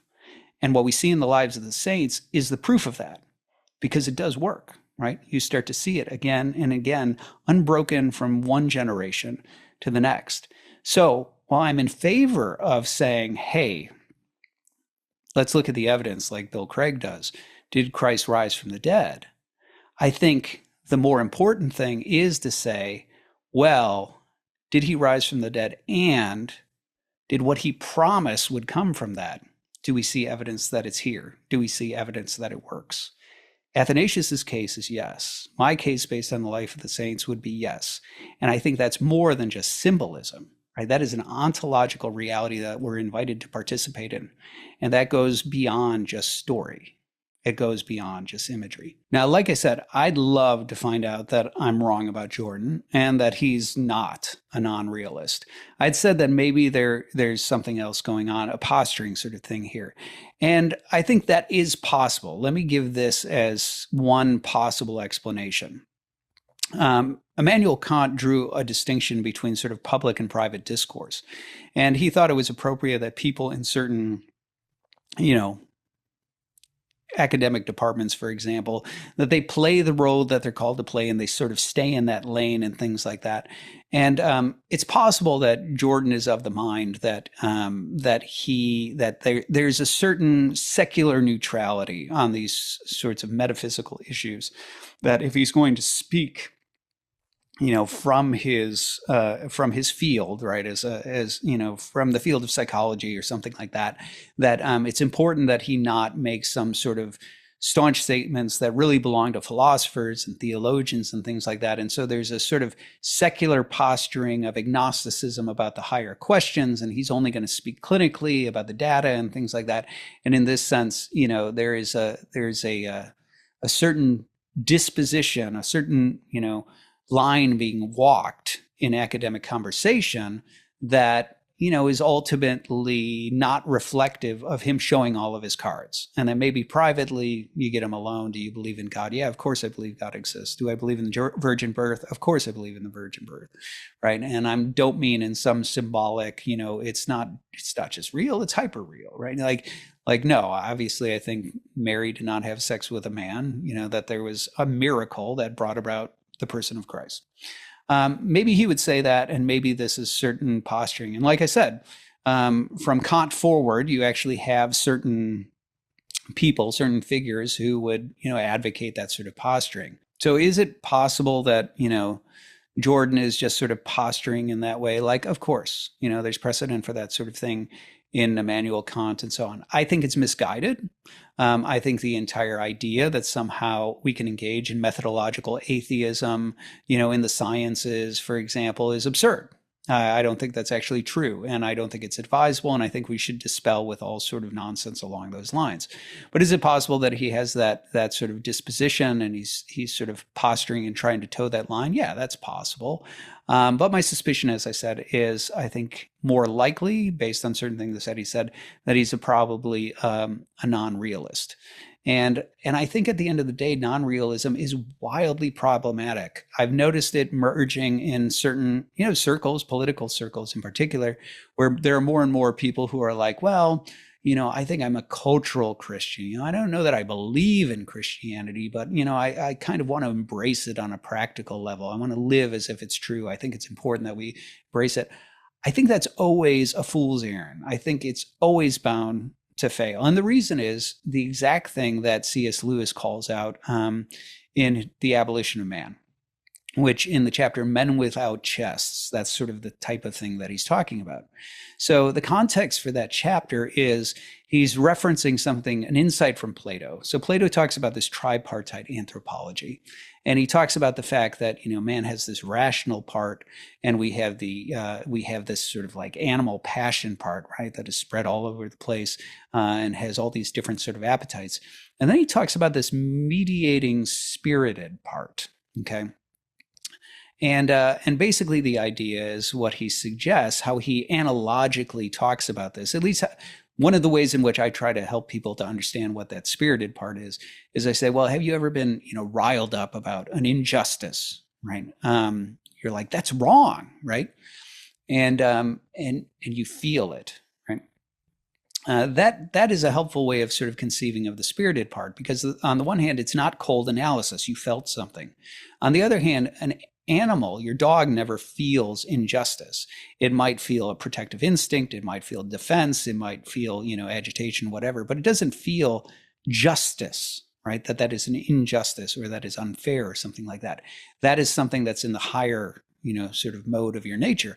And so in this sense, it's this sort of connective tissue, as it were, so to speak, between analysis and the lower sort of passionate part of yourself. And so that's sort of the way I would try to help convey, what this sort of middle spirited part is. Now, how Plato conceives of this, and one of the ways in which he conveys the relationship between these is he says, well, let's imagine that we have in a room, we have a man, and that's representative of the rational part, and then we have a multi-headed, beast like a hydra.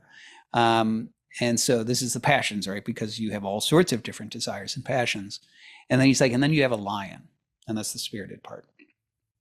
And his point is, if the man can befriend the lion, he's got a shot against the multi-headed beast.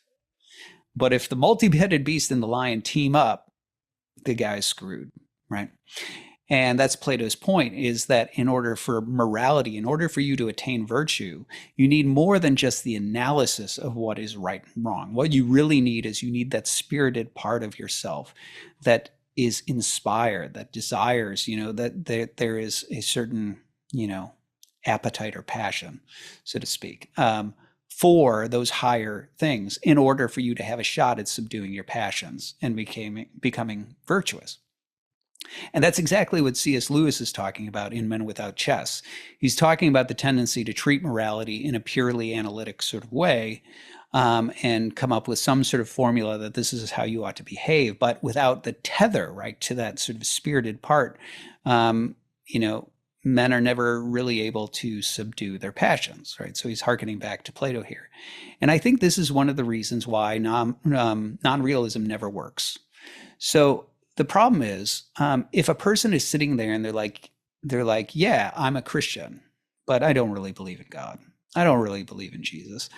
I don't really believe in the afterlife. I don't really believe that this is going to transform me. I don't really believe that whatever it can do for my character, that is ultimately going to be the undoing of death and the attaining of, eternal life or something like that.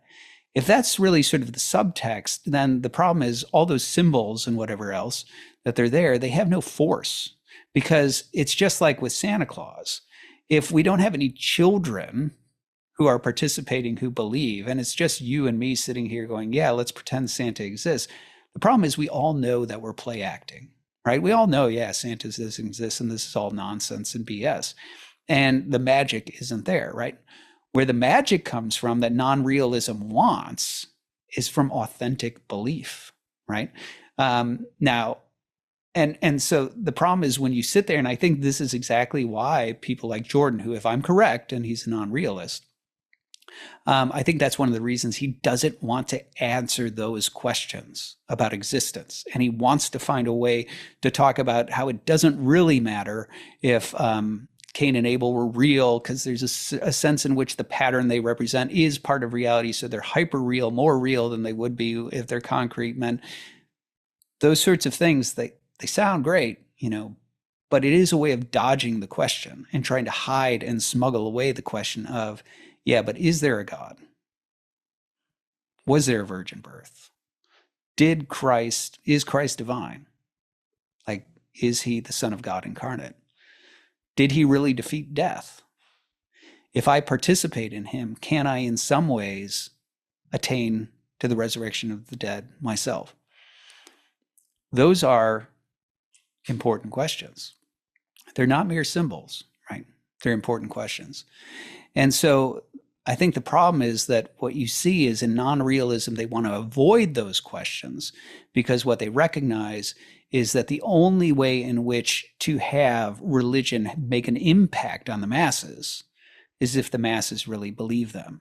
And so inevitably what starts to happen is you start to have this dichotomy between the folks who are in the know, right? We all know that Santa isn't real, and the masses who have been sort of duped into believing it, but, and maybe that belief is enough to sort of fortify them and give them fuel to drive forward and things like that. But we've got to, at the higher level, maintain the game. We can never utter the words God doesn't exist. We can never utter the words that the virgin birth didn't happen, because if we do that, we give up the game and, the mythos of the whole thing and its potency disappears. But I'll tell you this, I'm convinced that the power, the real power of Christianity is not in its symbols. It's not in the stories it tells. It's not in the way those stories inspire. Its real power is in the fact that God exists, that the virgin birth did happen, that Christ is the Son of God, that he did defeat the devil and the powers of the air and death itself, and that by imitating him and participating in him through the life of the church and the sacraments, we too can attain the same. I'm Nathan Jacobs, and this is the Nathan Jacobs Podcast.